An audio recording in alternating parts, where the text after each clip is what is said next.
Rolling through the bluff, trolling through the blockchain, slinging heavy clout. Spitting on the mic, what's the latest, what's about? Politicians tripping headlines, flipping out in the heart of the South, where the whispers turn to shouts. Meetings in the shadows, hustlers making plans, deals going down, gripping tight, shaking hands. City buzzing loud, news dap in demand. Dirty South vibe, deep roots, dirty land. Drop by, chopping up, news flying in the wind. Talk about the biz, who's winning, who will spin. Crime on the rise, truth or tell the sin. Dirty South, live a thick skin, thick skin. Rappers on the come up, topics in their rhymes. Truth spilling raw, cutting through the grime. Events popping off, party scenes in their prime. Southern nights wild, about to lose track of time. Headlines breaking, cities heart be racing. Discussions, heavy heads nodding syncopation. From the bodega gossip to the mayor's dictation. Southside stories, raw truth, no hesitation. Drop by, chopping up, news flying in the wind. Talk about the biz, who's winning, who will spin. Crime on the rise, truth over tell the sin. Dirty South, live a thick skin, thick skin. Drop by, chopping up, news flying in the wind. Talk about the biz, who's winning, who will spin. Crime on the rise, truth over tell the sin. Dirty South, live a thick skin, thick skin. Drop by, chopping up, news flying in the wind. Talk about the biz, who's winning, who will spin. Crime on the rise, truth over tell the sin. Dirty South, live a thick skin, thick skin. South living, thick skin, thick skin. Dirty South living, thick skin, thick skin. Rappers on the come up, topics in their rhymes. Truth spilling raw, cutting through the grime. Events popping off, party scenes in their prime. Southern nights wild, about to lose track of time. Headlines breaking, cities heart be racing. Discussions, heavy heads nodding syncopation. From the bodega gossip to the mayor's dictation. Southside stories, raw truth, no hesitation. Drop by, chopping up, news flying in the wind. Talk about the biz, who's winning, who will spin. Crime on the rise, truth over tell the sin. Dirty South, live a thick skin, thick skin. Drop by, chopping up, news flying in the wind. Talk about the biz, who's winning, who will spin. Crime on the rise, truth over tell the sin. Dirty South, living thick. Hey, what's cracking? What's cracking? It's your boy OGDoDirty and What's up? It is your guy Wrestler. How are we doing today? yes, sir. We in this thing for another episode. Matter of fact, episode 28 of the Drop By Discussions. You know what I'm saying? The Christmas special, just for y'all. How has your day been, man? Man, cooking and getting other things together. You know, taking pictures and everything else, dog. You know, family things. Doing what you do, doing what we do best. How about you? You muted. You muted yourself. You muted yourself, Wrestler. I don't think he can hear me. I'm at the. Yeah, you gotta unmute yourself real quick.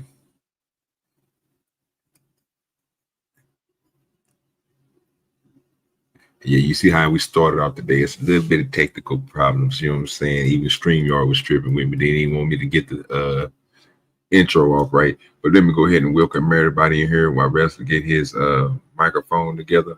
It ain't him, it's StreamYard. I'm letting you know that right now. We got Locksmith Jeremy in here. He already said with Merry Christmas to me. Appreciate you, Locksmith Jeremy said Merry Christmas to Wrestler. And then he told everybody else to hit the like button, subscribe. It's free. You know what I'm talking about? Let's go. You know what I'm talking about? That's for sure. We got my boy Brian in here. Appreciate you. He said Bob is hunt up. Well, with a bly humbug. Yeah, you in there. Yeah, but it was Frinkle or something like that. Whatever it is. Appreciate you, brother, for coming through, stepping through. You know what I'm talking about? We got the ranch in the building. Appreciate you, mama. Like she said, everybody's welcome to the D.B.D. Enjoy the conversation. Remember to hit the like button on your way in. That's what she said. Reslar said, what's good to everybody? And let me go ahead and say that too. Who else we got in here? Brick is in this thing. If I'm missing anybody, I will try to make it to you. Reslar, if you see anybody I'm missing, let me know. I'm still going down the line. We got Perfect Link in here. We got on that Spank. It's the air, bro. I swear to God, Uncle Tom in the building. Happy holidays, brother. Happy holidays. I don't know what that is. Got that some heathens. Okay, appreciate you. Okay, I thought he was trying to call me heathen. I'm about to say, oh, he out the chain. He need to stop. Oh man, I think it's been pretty good. I know a lot of people with their families, they got things set up to meet some of those that they want to be with. Some others that say, nope, I ain't doing that because I'm gonna get my time and a half. Shout out to everybody who are doing their things regardless. Let me go ahead and drop this link for those who want to come up and join the conversation tonight. Putting that in there, we will be pinning it to the channels. If you can't find it on the top of the channels, it's always going to be in the description. So you can click the description, and the link will be in there for StreamYard, so you can come up and enjoy us on the panel. Pin that on the OGDoDirty side of the game. Do appreciate everybody who is here, who actually showed up today. Also letting you guys know, at least on my side, because if you haven't yet, I don't know what you're waiting for. Please do yourself a favor and subscribe to OGDoDirty. He has his streams that he comes up and he does things. He gets a whole lot of people that's actually showing up, whether it's me, it can be LA Wilkes, you get Uncle Tom who show up in the building, you get good fan favorites like Mama who shows up in the building, you get freaking Mayo who shows up in the building. A lot of other creators that show up to have really good discussions. Also, when he shows up on Tuesdays, which you guys just probably missed as well, which is also the Thin Line versus the Porch. So be sure to show up for my guy on Saturdays. He also does his live as well, and he's got also little sneak shows where he actually does his little takeovers. So I don't know, you guys haven't subscribed to OG already. You missing out. He's coming up. Let's show our support to him, and let's make sure that he gets more into the game. I want to see more of OG, and I know you guys will see more of OG as well. I appreciate that, man. And let me say this, man. Hey, I appreciate everybody that come over there and do subscribe, man. Appreciate y'all looking out for my boy Resla. You know what I'm saying? Always coming through, giving him good conversation, showing him love, man. Y'all know the new season is coming up. Please ramp up your shares. Please ramp up your likes. Man, share that thing out, man. He is growing at a good rate. Matter of fact, he's growing at a great rate, and we want him to keep on growing. So the more people we can get to join in with the help of you guys, the more the channel grows, the more we grow all together. Appreciate y'all. I appreciate that. I appreciate that. We got a lot coming on as we're closing out the end of this season. So I'm going to be doing my own thing. We said what? You said my video is lagging bad. Is it? I don't see it on the live side. Mama, check your internet connection. I don't see us lagging. Yeah, we're looking pretty good. I don't see it on my end. Let me pull it up. Let me put a stream up and check it out. Yeah, I'm looking at it right now. Let's see. No, I'm still good on my side. Yeah, we in that thing. Yeah, we good. If it was, it caught up by now, so we should be straight. Well, thanks for the heads up. We'll keep an eye out for it. Outside of that, we're in for the day.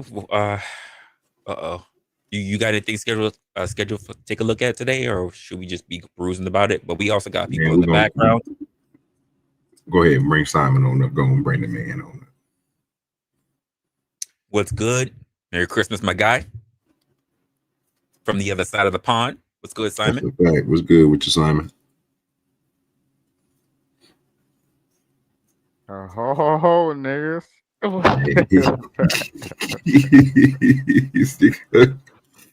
Nigga come in hot, nigga. Just ask what I'm talking about. What's up? Yeah, man. That's what I appreciate that, Simon. Yeah. I appreciate everyone across the globe, man. Just get that that white Santa Claus in your feelings. You know what I mean? What do you get you this year, yeah. I'm just saying, right? When's the last time you had a white dude like climb down your chimney? Okay.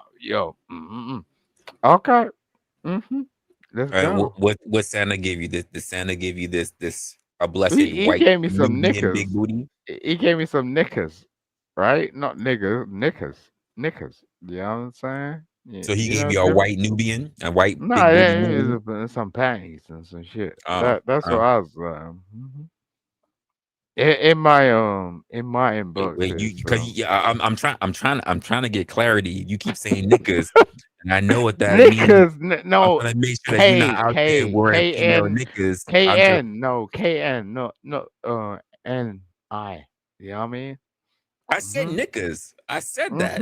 Knicker, I'm just not, nickel, knickers. I'm trying nickel. to make sure I understand when I hear the word knickers, I'm thinking of female underwear. So Nah, I'm just trying to make sure. I'm feeding knickers. Like I want knickers in my when that white dude come down my fucking chimney. Like you gonna provide me with some shit. I ain't gonna lie to you, Simon. Sound like that nigga gave you a case of liquor. He Hey, blessed you. He blessed you with a good present underneath that tree. You hear me? And you pop that thing Nah, open. That 12. that's cultivation. You know what I'm saying? Yo, that takes a minute, right? You got some patience.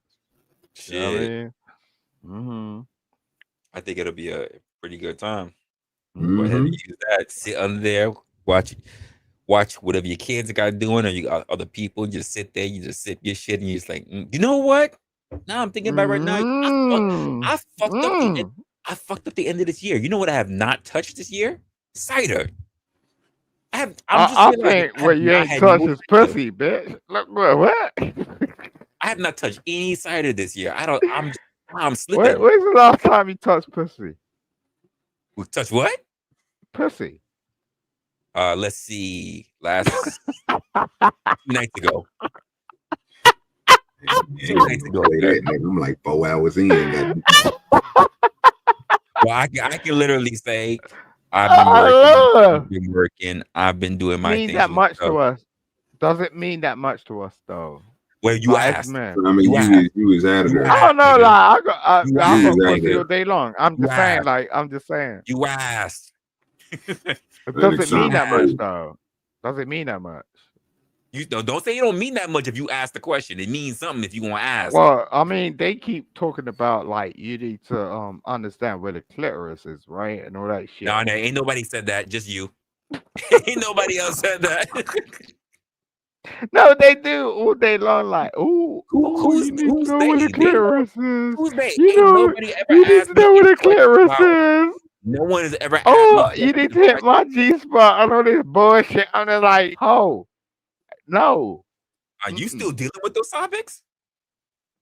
No, I'm just saying, you know what I mean? Like, Me. I don't really get where we are subjected to this bullshit. Like, where women turn around and go, oh, you need to figure us out. We figured you out a long time ago, girl. What That's the a fuck? fact. No, that's a fact. We figured you out a long time ago. We ain't Listen, playing around your clitoris. Doesn't I mean we let them don't know know they where your behind. clitoris is. Like, what the fuck is wrong? That's wild. Wild. Up here, like going, okay, how to like, please me. No, we do. We just choose not to. We choose not to.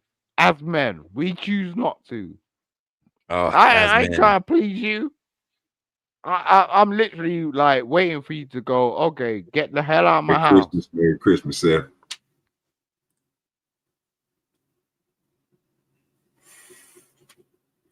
True Keys, appreciate you.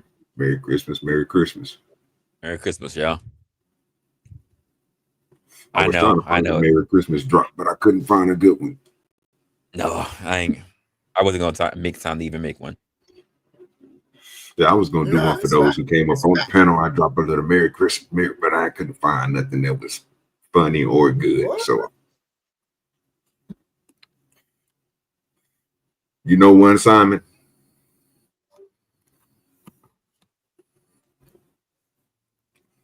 Oh, he lost in the sauce. Simon, do you know a good drop we could have made for Christmas, sir? This is I'm listening.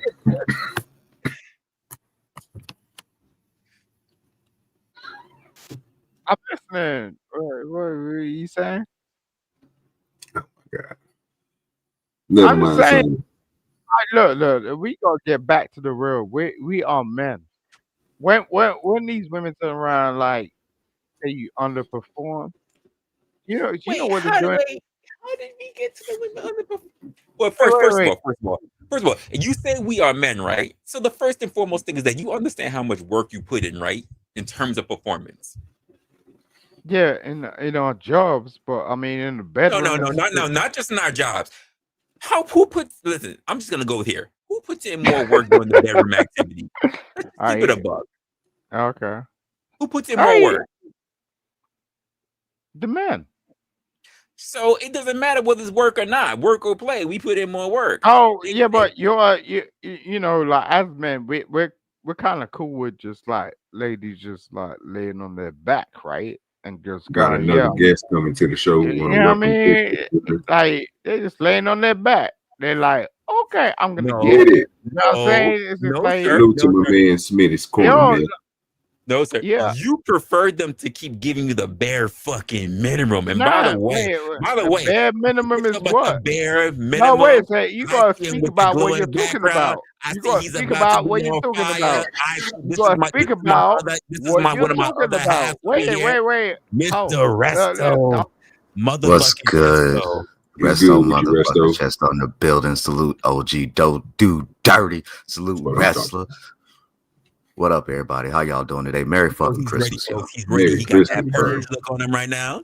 Man, yeah, I do. You know, I got the purge look, but you know, I ain't even come up here to argue with Simon. Merry Christmas, Simon.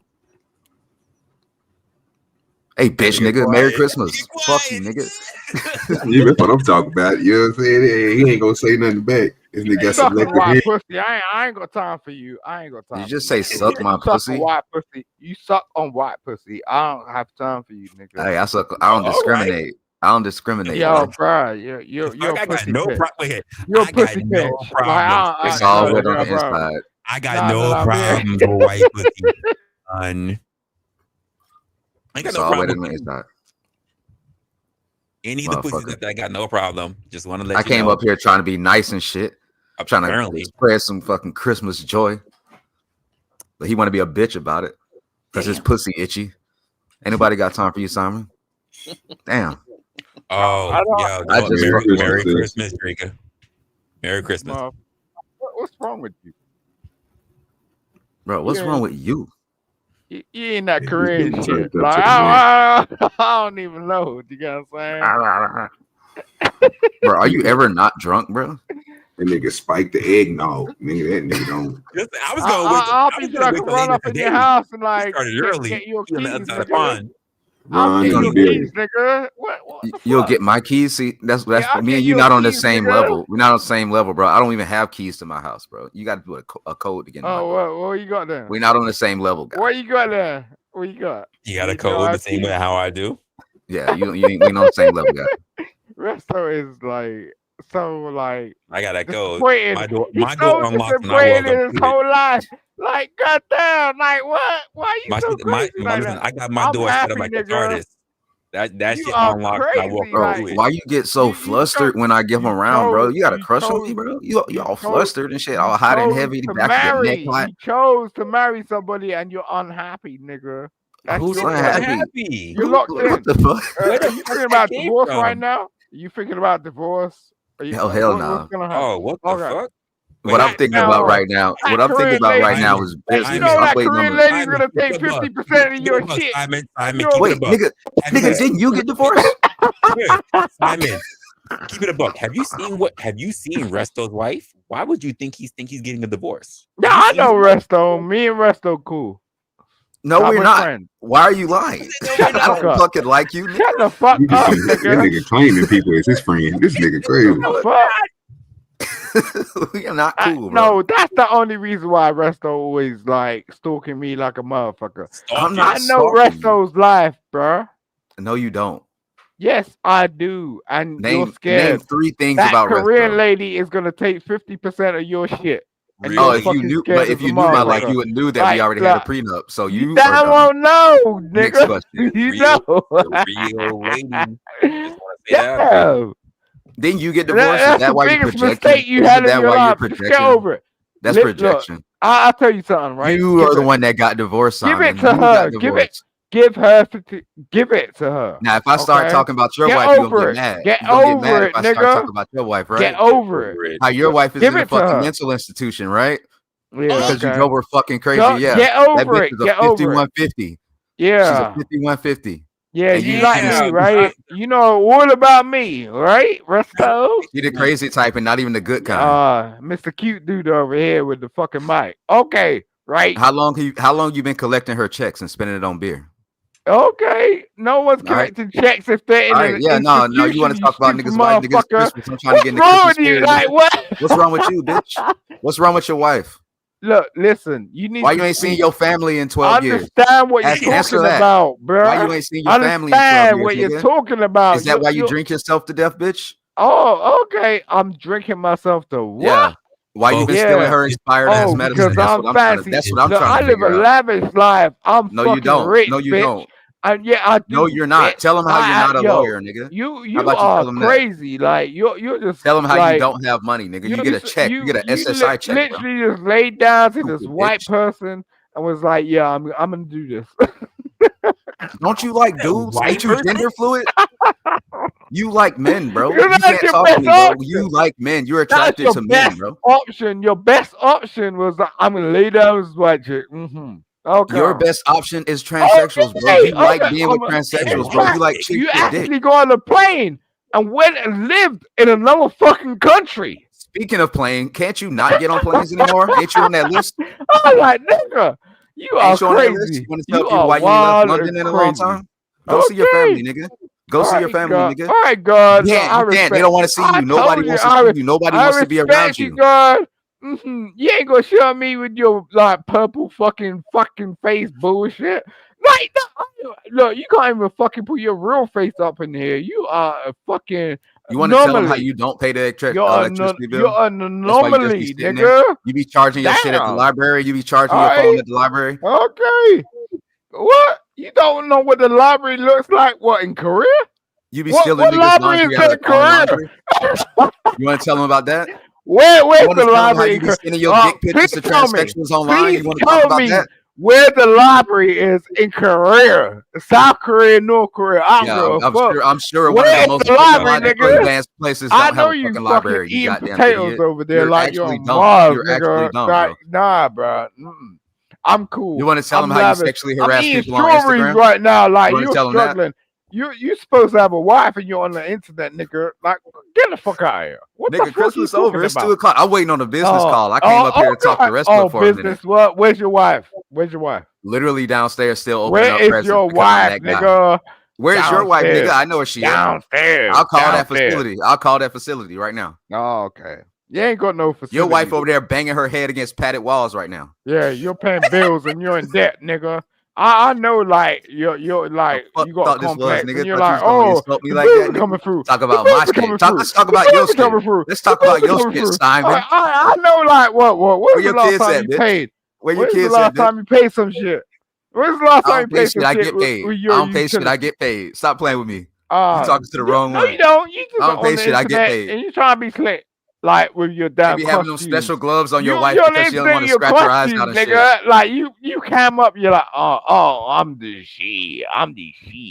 Like with your costumes and your wife in the background, you're slapping your head in the background. You get what I'm saying? It's like, what the fuck? You know what I'm saying? My head in the background. Yeah, she's slapping your head in the background. Like, nigga, what the fuck are you talking about? Get to what, nigga? Like, you ain't doing and them shit transsexuals that you pay $15 be slapping their heads against your forehead. They be mushroom stamping your ass. Yeah, I like I like a transsexual nigga. He said, a transsexual nigga. He's gay. I told you this man's gay. I can do all that shit. I can do everything. You can't, because your wife's in the back slapping your head. She like, you won't pull up your Instagram DMs right now. Because I know who. You be talking to Lady Dimples. You be talking to Lady Dimples, trying to see her nipples and Lady shit. Knowing that's a whole dude. That's a whole dude. That's my thing. Yeah, and what? Yo, I bring Lady Dimples into my fucking home. He's gender fluid and shit. He's attracted to men, Wrestler. He's attracted to men. He tells men all the time that he wants to have sex with them. jingle balls, nigga. Don't give like, him your DM. He's gonna be. You don't have the freedom I have. Like you're restricted to your wife, bitch. And that ain't the time. Me and my girl find bad bitches together. Nigga. You're restricted. You chose that shit. In fucking Korea, nigga. Who the fuck are you now stay there, bitch. Like I ain't got time for you. Why can't you leave the country, Simon? You want to talk about why you can't leave your country? You want to talk about why you can't leave the country? Your wife is turning around. You want me to tell him? Do you want me to tell him? Do you want me to tell him why you can't leave the country? Do you want me to tell him? What she cooked for you yesterday? Yeah, okay, then. So shut the fuck up. She cooked you breakfast or some shit like that. Your actions. She ain't doing shit for you. That's why you're on the internet, bro. You're on the internet too, literally. You're bored of your whole life. You're bored of your whole life. You've been fucking her for like how many years? And you're like you're bored. So like it's like I'm gonna get on the internet and chat some shit. Yeah, I'm gonna fuck some up. Yeah, you wanna fuck me? Christmas spirit, nigga. You're bored of that hole. You've been plugging that shit for years. It's just like boom, boom, boom, boom, boom, boom. Hey, why you don't go visit your wife? Why you don't go visit her in that facility? Is it because she know you're stealing her checks and her expired medicine? Is it because you're stealing her expired medicine? That's why? That's why you be so fucked up. You know you shouldn't mix pain pills. You can't mix pain pills and alcohol. You know that, right, Simon? You shouldn't be doing that, bro. The fire is so delightful. Yeah, quiet. Crickets, nigga. Sound like a library. Shut up, untrackable. Hey, yes, thanks for having me. Merry Christmas. Tis the season, my guy. Tis the season. Somebody in chat said Brick's still looking for pussy. Hey, Simon know where all the pussy at. Oh my god. Simon know where all the pussy at. God damn. He like that shit. Look at him crying. He's crying right now. He crying. Just using that word alone, man. It sounds sus. Nigga got me hyped the fuck. I just woke up, nigga. Oh shit. Hyped the fuck up. I was waiting on a fucking business call. I came up here to talk with Wrestler. And this nigga want to get me mad. Fuck around with you. Don't get mad. Get glad. We're glad Zipperlock. Oh man, he really got some beef with your wife apparently, bro. Because he love her, bro. He want to be with her so bad. You know what's the sad part? Go be with your own wife, nigga. Crazy ass wife. Stupid ass wife. Bitch can't even do her timetables. Go be with her. Roasted beef. Hey, my wife's crazy, but I still love her. No, that bitch is legit crazy, like legit. Like she has to wear mittens, bro. She has to get fed, like spoon fed and shit, bro. Like that ass. And he want to talk about other people's wives. Talk about your shit. Your wife don't even remember she had kids, stupid. She in soup with this. How the fuck you got a whole C-section scar and don't remember you had kids? Soup the fuck up. I only talk. Yeah, I was gonna leave your wife out of it, but you brought mine into it. Fuck you, nigga. My wife just opened up mad boxes of Versace. What's your wife do? Your wife over there whistling the fucking invisible birds in the corner of her room. Stupid ass, crazy ass wife. Yeah. Give that bitch back her checks, bro. That's what you do, because you ain't taking care of her. You haven't seen that bitch in 8 years. Bring that bitch back to the check.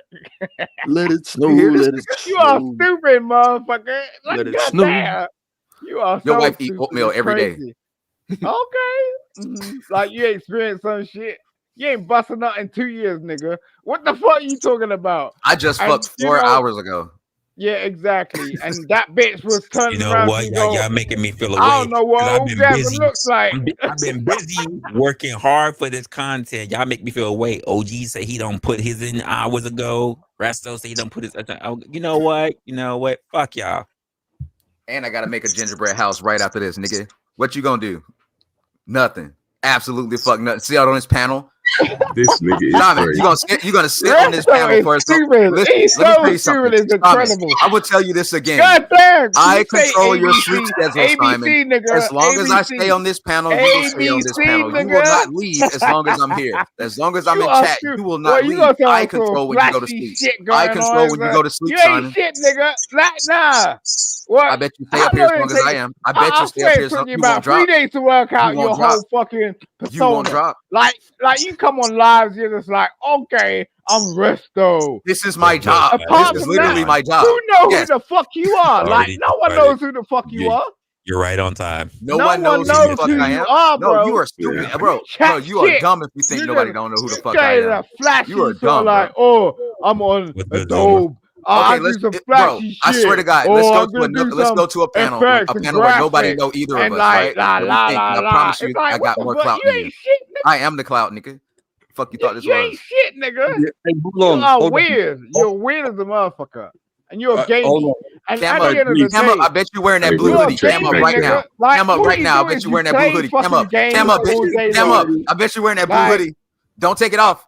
I bet you I wearing just want to give a big shout out to yeah, Scotto. your shit What's turned up, around to me the Scotto? other day. And was Cam like, up. I bet you I wearing the blue love hoodie. that. Cam I up. love it. Cam up, I bitch. love it. I love the blue hoodie. She turned around to me the other day, ho. Your Who? chick turned around to me the other day and was like, Who? I love that Your blue chick. hoodie. So fuck you, ho. I ain't Who got is my time for you. chick? You're a man. I ain't listening to you. Like, You like what? men though. Oh, okay. Who's Like wait, you do who's as well, chick? okay? I don't Your know who whole my ass chick in is. I don't Korea. know who the fuck you In talking about. Korea.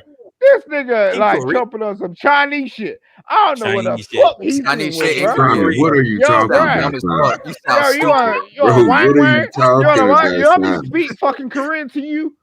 Yo, homie. Wang wang wang. Yeah, you would. Yeah, Bro, This you are nigga troll talking in food. You seven understand different that, right? languages. You troll food, bro. You are troll food. Oh shit. Where's my fucking You business know that card? shit. You know that Korean shit, right? You know that Korean shit in the That nigga said, bedroom. "Wah." Oh, That nigga said, she "Wah." like Bro, wah he is wah crazy shit. wah nigga wah bust Idiot. me down, nigga wah woo woo woo What's wrong with this nigga dude, like bro? get the And fuck out and, here. and What what your the wife fuck over you there talking saying? Like, Yeah, he's an idiot for that shit. how you marry a completely normal person then turn her my retarded? I ain't never seen that shit before in my fucking life. Can you You imagine this? turned her Like, retarded. you know, it's lady men's Oh over my there. Do you get what I'm God. saying? Like, prolifically, it's lady men's over there. You I know- know Resto's a You fucking know, hoe. you know what, Like, Zumar? at I the end of the day, agree. you be busting I that. agree. You be I'm gonna busting blame my that. life for this. You be busting that down. Like, you know what I'm saying? I ain't even want to do this. You know what I'm saying? I But you know, even in want. Korea, them lady men's over there, right? You want They to talk be about? You want to busting talk about how you No, tried and that's failed why to get you with went Mel? over You want there, to talk bro. about You was that? like, You want to talk about how you tried and ladies. failed to get with Mel? Let's talk about that. I want these lady men. I want That's one really of why them you lady mad at me, men. huh? Yeah. Ah, This you nigga- was trying this to you nigga was think- trying to Damn. Mel? Okay. Yeah, you got one. You Is married that that, true, Simon? right? Them lady Okay. men. That's true. That Yeah, was that's lady true. men. Because you're so stupid. I Google told you. that shit, I told you nigga. call that phone number and I bet my Google phone that ring. shit, nigga. You Stupid. damn well know. You I'm just Mel's the manager. United I States run that to get shit, with nigga. them You lady sending men. emails to me, you gay fuck. Lady man. You're sending emails to me, you dumb lady bitch. man. Why would you lady think that she's gonna answer a business email, nigga? That's my job. You're lady dumb. Man. You're dumb. I intercepted that shit with the quickness. I should print it out and put it on a cake for your birthday, bitch. Yeah, That's I what I told should you do. that. I should print out that whole thing. About and put it 10 on a years fucking ago, cake. I was thinking the same thing. I was like, yo, I gotta go to Thailand and go with Ting Ting. You know what I'm saying? Cam I up. don't even know what Let he me see just that blue said. hoodie. Let me see that blue hoodie. I miss it. Let me see that blue hoodie, bro. Because I know you got it on. That dusty ass, crusty ass hoodie. Turn on your camera, nigga. In that dark ass room, you got one light bulb in the whole house. You just change it out every time you go to another room.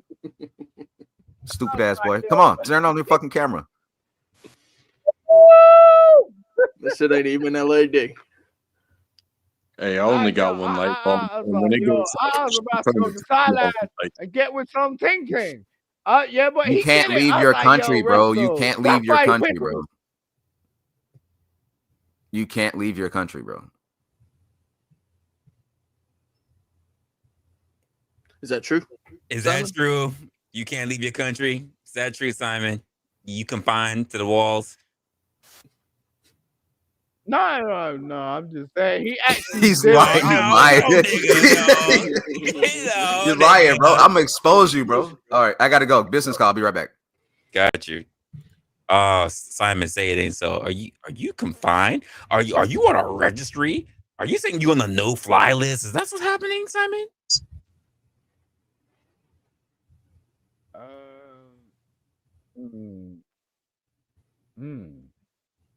I don't know if you want to answer that question. Ah, Well, okay. Wait, hold on. Because you got a different set of rules in your country. Compelled speech is a thing. They only have it. They only have expression. Right. I don't know if we should hold him to the same standard. Yeah, but okay. Who's actually speaking? What's this dude? He looks like he's got a stomach. So what's his name? Down below, like. Oh, you're not trying to come on Untrackable. I know you're not ready for that. that. No, Untrackable. No, Untrackable is my dude. The other dude.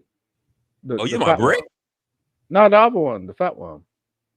What you mean the fat one? Who you talking about? The one below me, like right now, like you know what I'm talking about. I know you're not talking to OG.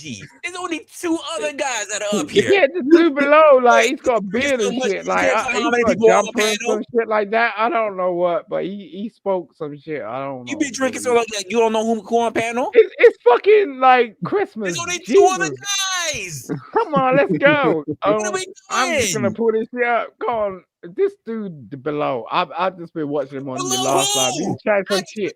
This dude below me, nigga. Like, what's up? Come on, let's go. Dude, he got something on his head. Like he looked like he's twisty and busty. Like, they both got something on it. He got diabetes or some shit. I don't even fucking know. Like, yeah, come on. Why are you silent all of a sudden, nigga? You know I'm talking about you, right? No, you got double vision. I don't know who the fuck you you're rest of stuff. Like, no, wait a second. The fuck? This nigga is down low. Like, he's been so prominent in your lives. I've just been watching him. I've been like, yo, you got so much shit to talk about. Come on, talk now. Open your mouth. Are you watching? It's Christmas. Are you watching somebody? He's so silent. He is so silent right now. I'm just like, he's going silent night. Yeah, you see, open your mouth for the sun, God. Holy night. Holy night. Come on, let's sing. All is come. First of all, Simon, we need to talk about exactly what was just said a moment ago. Just a moment ago, because from what I just heard, and I don't know because I haven't really seen you on the platform in a little bit. From what I heard is that you was doing your best, trying to get all up in Mel Pandora, even to the point where you tried to get a business call for her, and you couldn't even get that much. You couldn't. In fact, the moment you tried, all you got was a freaking voicemail. Or in fact, all you got was Resto's tone. That's all I heard. I don't know how much of that is, but I would feel a way if I was working so hard to get to another content creator, and here I am, I get my freaking business call, and I hit it up, and I'm thinking, I'm about to slip all in this little British woman's fucking guts. And the only thing I get,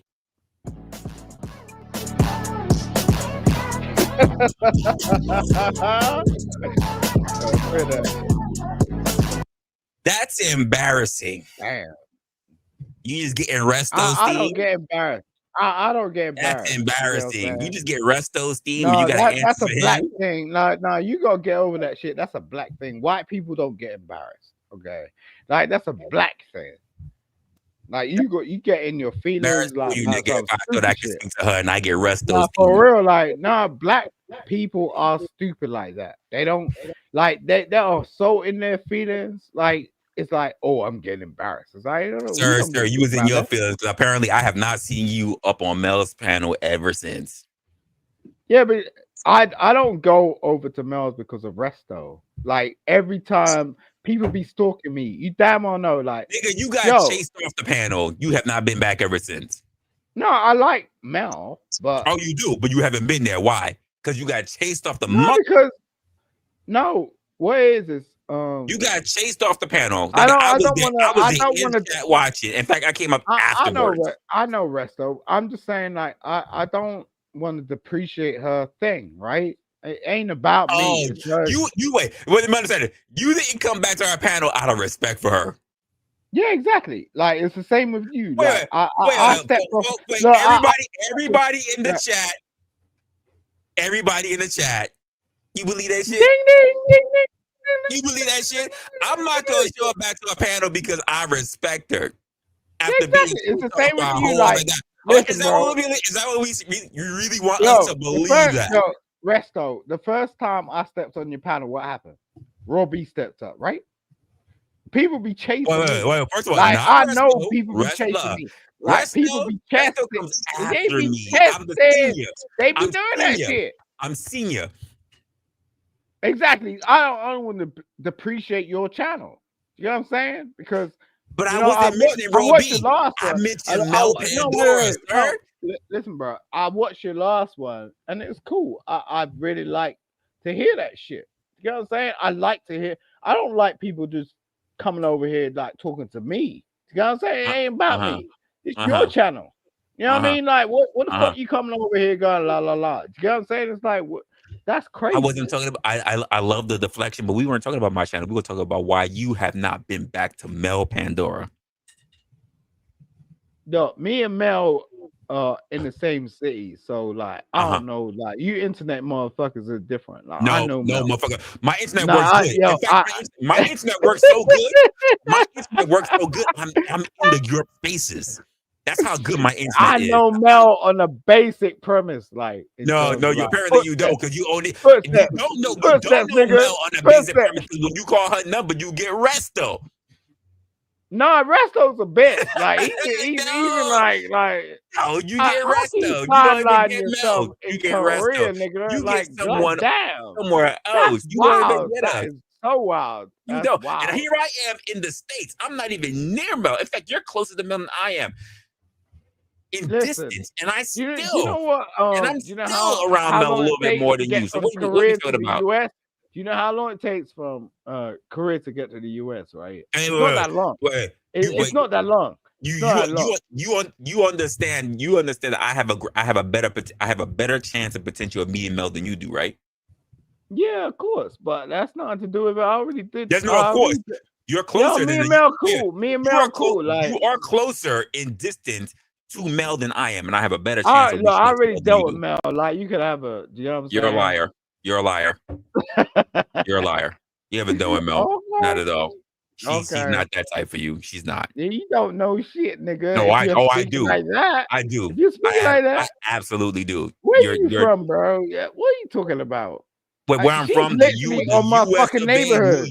She is literally on my neighborhood, nigga. I don't need to travel like some 1,000 miles. She is literally on my neighborhood. And you still Mel knows who the fuck I am. And you I ain't want to say where she lives. Like, I ain't gonna do that. You won't see her before I would. Doorstep, nigga. Like, look, no, sir. Why are you so concerned? I guarantee you. I would more likely either have a video or have pictures of me and Mel before you ever would. Facts.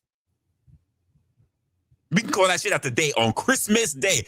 It's beginning to look a lot like Christmas. I call that shit on you right now. I got a better chance of having video footage, me chilling, and pictures and whatever else of Mel before you would. You can sir.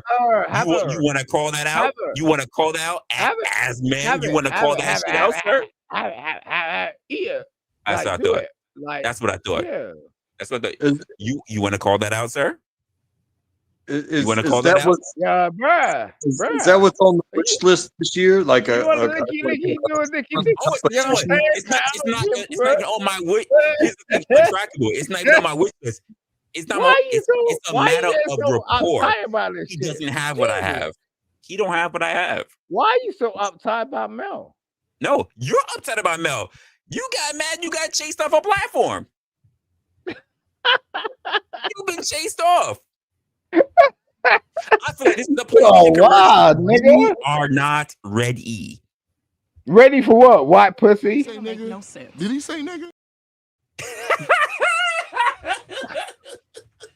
Simon, I will say you do really good when you run your own things. I really do appreciate your channel. I will say that when you do your thing and you're doing it, this type of stuff doesn't happen. I think you mostly stay on topic, but you know, when things occur and these accumulations happen and there's multiple witnesses, it's like, I don't know what to tell you. I think you run a really good channel, but whatever's going on here, like, to me, this shit ain't fun. This is drama to me. Untrackable, you're so nice. Because as much as he gets on lit on other people's channels, I can't imagine on his channel he's pretty dry. You sound gay right now. No, sir. If you want to talk about that shit, you talk about what Raw B. And you're gonna be dragged into this shit. You sounded gay. In fact, earlier today, you sounded gay talking about you messed with training. You sounded rather gay. All right. I'm just saying. It sounded rather just a little bit. Just a little bit. Just a little bit. I don't what I find really confusing is like they take the most masculine men, right, and try and portray them like we got some feminine traits. It's just like, no, who's they? You keep saying they. Who's they? I'll slaughter a motherfucker in a second. And the fact is like every time I get around a lady, and I look, put me around the chicken, I'll like just drag, I'll just like be like pull that head off. Like I'm brutal. Do you know what I'm saying? Like I'll slaughter a motherfucker. Like I don't give a fuck. Like I'll like put the chuck down. Like I don't care. I'll take your feet off, like your body off. I don't give a fuck. So the thing is like they want to like portray like us as masculine. Who is they? The sisterhood be in the game, right?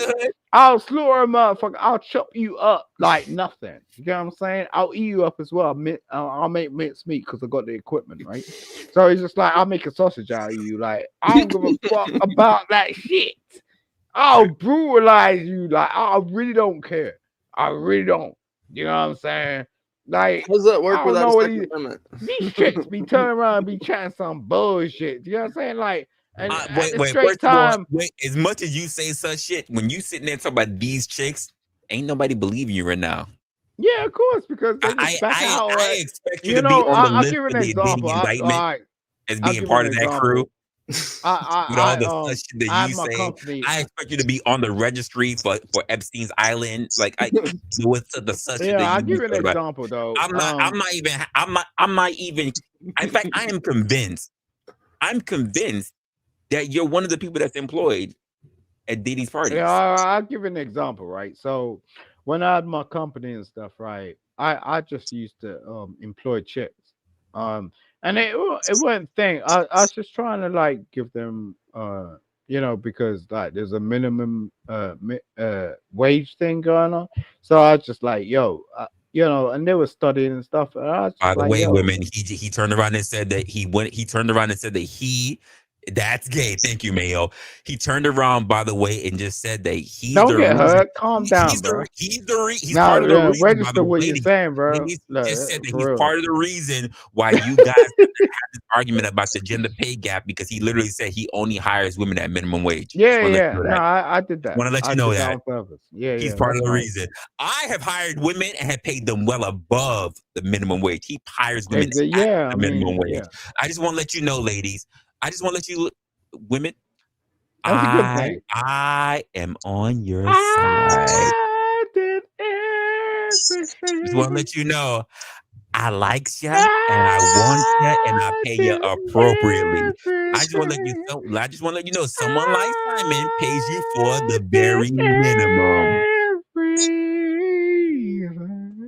Just want to let you know. No, you're right. No, the thing is like, if you actually employ someone, it's kind of is a heavy duty, right? So I have. Yeah, exactly. You got after all those like priorities and like policies, and you know what I'm saying. It's not that, but the women that have worked for me have given me so much effort. Oh Jesus! Did you say that? Go on, repeat that. Go on. Sir, women have worked harder for me than women have worked more and harder for me than men have. I'll tell you that from firsthand experience.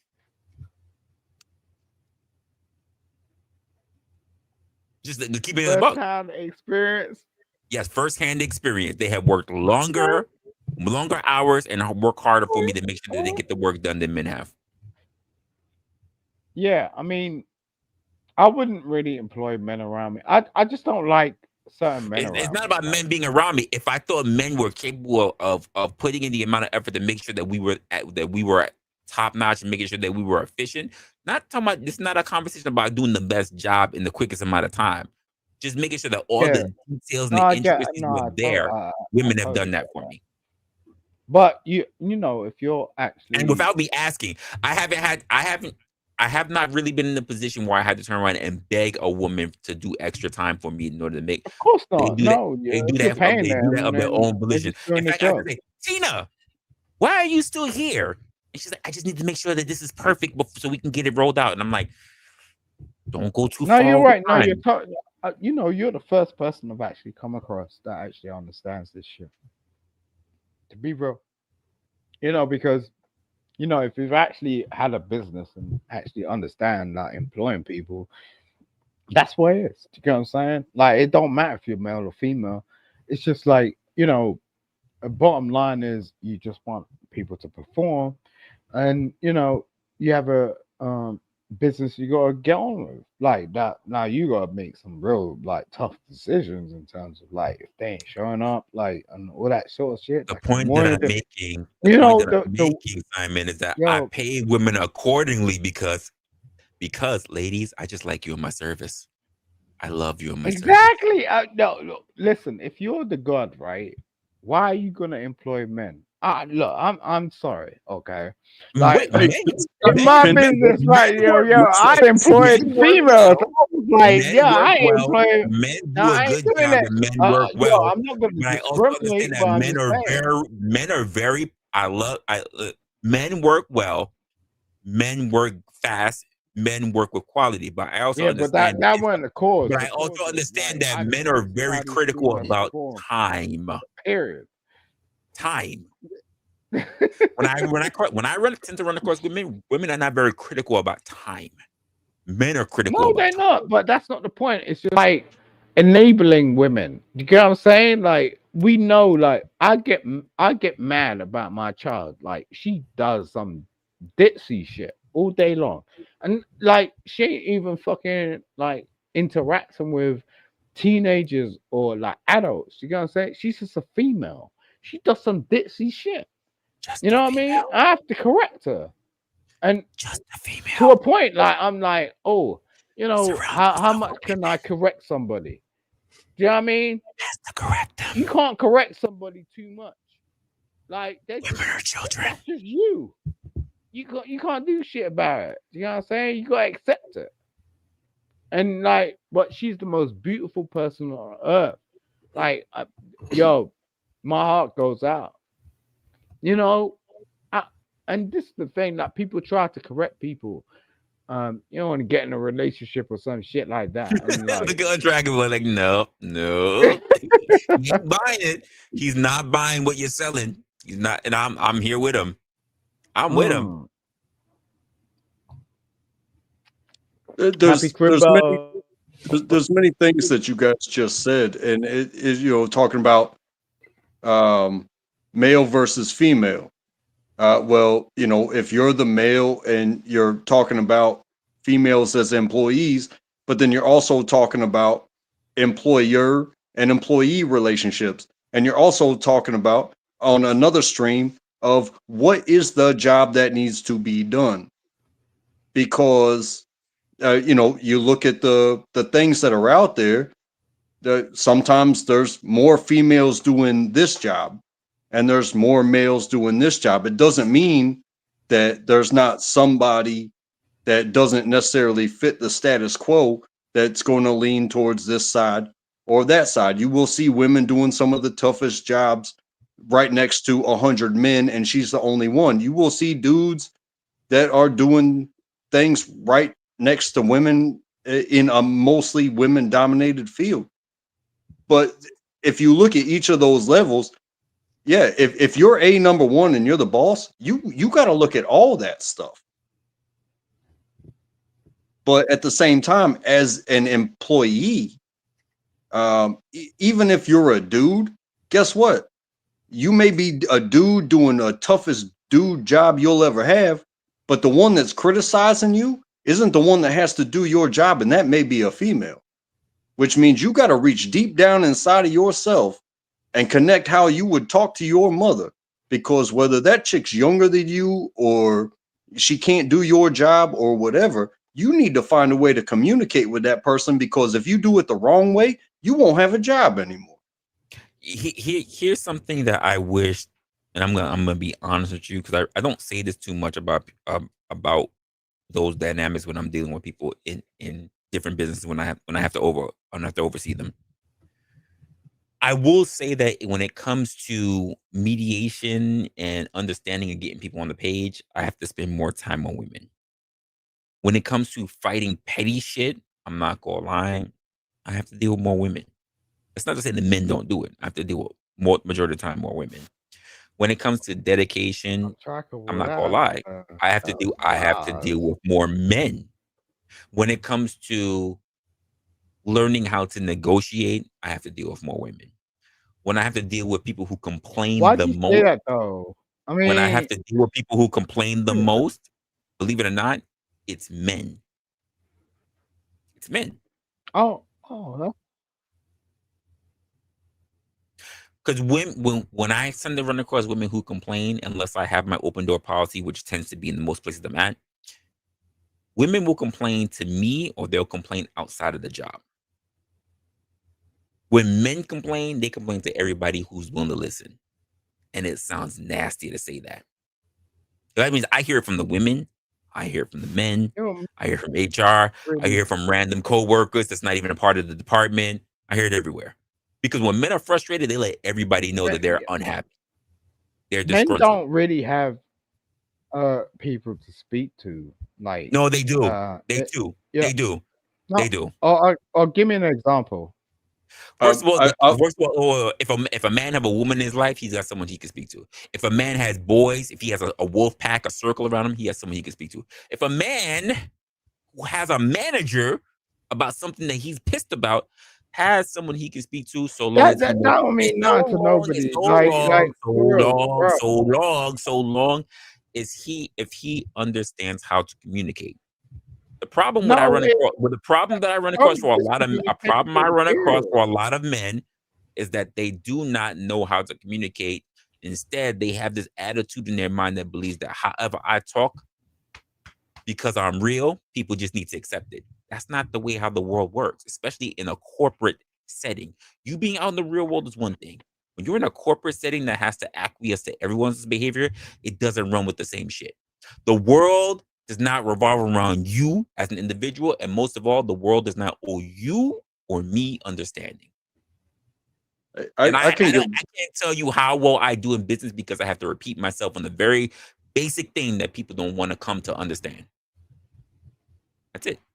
I mean, I can kind of connect with that, because when I have like a real world personal life issue that honestly I can't make a snap judgment about it, I go to work. And I got and male or female, it doesn't matter. Sometimes it might gravitate towards more one, like me personally being a man, or, you know, living in a house with my wife and my daughter. It could be one of those things that gravitates me towards this person or that person, or the collective as a whole. But I'm more likely to hash my personal shit out amongst those people that don't know my family and don't really care, but they're willing to listen and give instant feedback. So that way I can think about it all day while I'm at work before I go home and be like, hey, I was wrong, or hey, I'm going to stand on this. You know, but when I have a problem at work, I do not bitch about my issues with management with my coworkers. I do not bitch to my management about my coworkers. If I have a problem with a coworker and I'm not willing to be like, hey, let's have these words. Well, then guess what? I just got to eat the shit and just accept that that's who they are, because I'm not willing to deal with it. I'm not willing to be that ripple in this clean water, because we are all pushing in our own personal directions. However, we are all here. Now, if I have a problem with, what do you call it? You know, something in the system, like with my pay or my vacation or something like that, I don't come to my boss kicking in the door and being like, hey, my shit's fucked up. No, I say, hey, when you get a minute, I need to talk to you. And they say, hey, what's going on? I say, hey, I had put this in and I had already talked to you about it beforehand. And, you know, maybe I didn't do it right in the computer, but I really need this. But the schedule already came out. And and you can handle yourself, then you get the problem fixed, because at work, you're all one goal, and that's to make money and to keep the system going. And therefore, you are all problem solvers. At the rumor mills that get started at work, guess what? Everybody that's involved is likely to get fired. The people that mind their own goddamn business and keep that pedal moving, keep that product going in the trucks, those are the ones that keep their jobs, because they didn't get too close to people at work. Now, I'm okay with sharing my personal shit with people that don't give a damn, because that gives me the time to think before I talk to the people that mean something to me. Now, as far as my job meaning something to me, guess what? I'm going to keep it 100% on business. I'm not going to say, oh, well, so-and-so talked to me a certain type of way without talking to that person, because those policies are in there in the chain of command. If you can't handle it on your own and you never tried, taking it to the next level could very be inappropriate, and it's going to draw attention to you as a crybaby rather than the other way around. And that's just the way I see it from where I am. That is a very, very healthy way to look at it. And a lot of people don't. And keep in mind, I'm not shitting on people who don't, because I understand that people end up doing these things because of whatever their life is like. Some people don't really have a big social circle out of work. So what happens is that they make work their life, because that's really where they get all their social interactions. And I get that. At the same time, I tell those people that you need to get a life outside of work. Not you need to get a life, period. You need to get a life outside of work, whether that means joining a club of people that's in your interest. Because I used to be like that too. There was a time where I got so engrossed in work that literally people who called me were people who were just literally within work. So I had to get into other shit that I found interesting and then build friendships from there. And I think for a lot of people, since we spend a lot of our time, let's just be honest, working more than playing, we need to really make more of a distinction. Like, one of the things that got me out of the job market for working for a full-time employer was the fact that, I don't have a problem with anyone who works with a full-time employer. But one time during an evaluation, that I knew what my shit was on point, but they were not judging me based on my performance. They were judging me on the performance of my team, who weren't doing too good that particular year. They said they didn't necessarily think that I should be receiving a higher performance because of how my team was performing, even though my work was great. And I'm just looking at them like, okay, cool. So one time they looked at me and they said, what's wrong? We see that your performance is not as high as it used to be. And I just said, well, I'm thinking about the year beforehand when they told me this. So I said, well, I decided that I would like to enjoy life more and work less. And they said, well, we understand what you're saying, because you've been having this performance record for a consistent amount of years. Consecutive years you have gotten exceeding expectations. We're just wondering, like, because when we have somebody here that's employed with us, we would like them to work beyond the pale. We want someone that give us like 100%. And I said, oh, I hear that. I need for you to explain to me what system, what society, what individual, what animal works 100% of the time, all the time. And my manager, who was female, got stumped. And I said, when you can answer that to me, you can give me that answer. I'll be wholehearted to do that. But since I know there's no such thing on this world, if they cannot perform 100% of the time, all the time, then why would I give that expectation to myself? Go ahead. Yeah. I would say the 100% all the time. 100% of where you're at that moment, it can mean a lot. Because even if you're hungover, but you showed up when you were supposed to be there, you brought your actual capability down. Let's say 30%, if you're lucky, depending on how hungover you are, right? But if you can give 100% of that 70%, like I'm here, I'm not going to sit here and complain that I'm hungover and tell everybody that I'm hungover. I'm going to hold my head high. I'm going to chug this water while I'm working. And I'm going to give you 100% of that 70%. But just the same way as when you go home. Are you somebody that's going to relax 100%? Or are you going to be torn between how shitty you did at work or how tomorrow's going to go? Or are you going to go 100% into relax mode and actually get the best out of that? Or when you take vacation and you turn your phone off and you're facing the ocean front or a lake or something, and you just jump in freely without giving a fuck about what you just left on the dock. Hey, I'm about to say goodbye for a minute and nobody's going to reach me under here. If you can do that 100% for your life, given 100% of 70%, it means a whole lot more. I agree. I agree. You know, I love the fact you said you remind me of a guy named Tim I used to work with.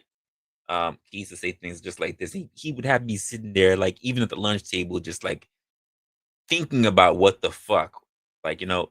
But it also brought this perspective to me. No one, I'm just gonna be honest with you, no one works at 100% all the time.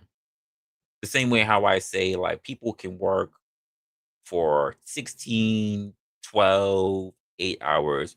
Be honest, 8 hours a day, whatever the hell you're being asked to do, you can only do. But you of the 8 hours, you're only really giving your 100%, maybe 3 of those hours. The rest of the time is you're filling in fucking time. Let's just be honest with you.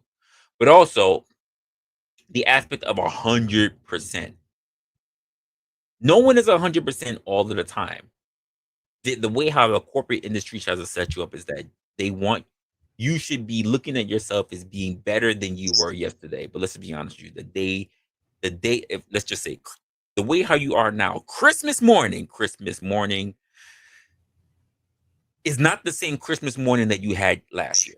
It's not the same Christmas morning that you had the year beforehand. Maybe the last Christmas year before it was darker, or it was colder, or it was raining, or whatever. When we judge ourselves, we should be judging ourselves based on the performance that we did yesterday. We shouldn't be judging ourselves on the performance that we did a year beforehand, because the same way how your corporate tries to write it down and say, this is how you performed, they don't fucking have a clue. The same way how you don't have a clue as to what you did that year at all. I appreciate you. We got someone already put up for the chat for today, so I appreciate it. I just saw my freaking notification kick in. Odds TV OG already, he's contributing to the fun, guys. And by the way, if you haven't paid attention, we got a stream goal of 10. So if you guys can contribute to that, that would be great. Goes into the actual channel itself, especially as we go into the new year. But as I'm saying, untrackable is everybody can only judge themselves on the performance that they gave the day prior. And let's just be honest, we're all not at our best. For us to think that we were on this day last year, we were performing this way, most of us don't remember. And even for the job that we were at, we also have to say, what was the experience that was there last year compared to this year? We should only be getting better, or we're getting worse. That's it. But the jobs try to hold that against us as if somehow we don't have bad days. I mean, honestly, what if let's just say if it wasn't Christmas, because we're on a Christmas stream. What if you're working on a Tuesday on a particular day, and they're judging you on the Tuesday of that particular day the year prior? But what if that Tuesday of the particular day was good shining and fucking sun shining, great fucking revenue, whatever. But this year, the company's not doing good in terms of revenue, whatever, and it's raining. Are you expected to perform the same way? Of course not.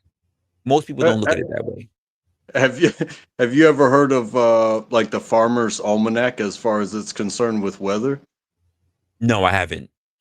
Well, it's from like recorded time of barometric pressures and temperatures, and it's the ebb and flow of weather that they use, and I think they do it every few years, but it's just continuous data to be like, okay, this is going to be like an early planting year, this is going to be a dry year, this is going to be a this or whatever. But as far as weather, but the way you just kind of described it was, what was yesterday like? But then you can also look at each day of your life that, notable days and what they were like in the different stages in your life. Like, where was your money at on your birthday, this past birthday, versus where was your money at 5 years ago on your birthday? What was your location at your birthday last year versus what was your location 5 years ago at your birthday? And you can see how what was your relationship status? All that it's like the weather of your life based off of the ebbs and flows of the pluses and the minuses. Because if something's affecting you and it's a notable day, certain people act certain ways. And nobody's the same, so we all have our almanac of what are our pluses and our minuses. Correct. And there is no book I can give you to read about me, but your book. So as you collect this data and move on, you can be like, hey, I'm looking forward to this. But then you get to put all those metrics up there and kind of determine, oh, that's why I'm heading in the, head too high or head too low. And that's when you can kind of grab yourself and center, even though things aren't looking, it's almost like it's predictable in your own mind how you're going to act. Right. I hear that. But this is also why we have evaluations and we talk with each other, because we're sorting yourself out as to how you was a day before does more from you than trying to sort out how you were a year ago. Let's be honest. I was an asshole yesterday. I could do better today. I was an asshole a year ago. You're going to be questioning yourself, was I an asshole a year ago? I don't remember. It was a year ago. I was definitely an asshole a year ago. Oh, well, I'm licensed. I know I was an asshole a year ago. Absolutely. There's no question. In fact, I'm paid to be an asshole every year. So I get some leniency in that. But like the idea that when you get better, and the way how companies look at it, especially in the corporate industry, is like you can only judge yourself based on what you did yesterday. You can only hope that the totality leading up to that next evaluation is showing that you have understood based on previous conversation that you had. Now, if you had no conversation, you don't even know where you need to develop. I understand. It's like what have you done for me lately? Because you might have been an all-star last year, but if you are a straight up bum, injured, playing at the casinos, missing games, you were an all-star last year. You're gonna be homeless next year, bro. You're absolutely correct. You're correct. This was part of the problem that I had working in industries, which is why I kind of like the time that I have now. When I walk into people's different areas, here's the sad part about it. From working for someone on a regular full-time basis and even wasting my time versus now that my time is very measured, I get more appreciation now than I did back then.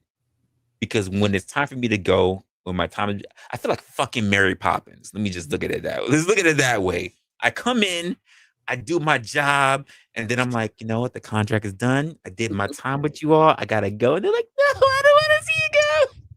I don't want to see you go. And I'm just like, it was great, but I have someone else who needs me.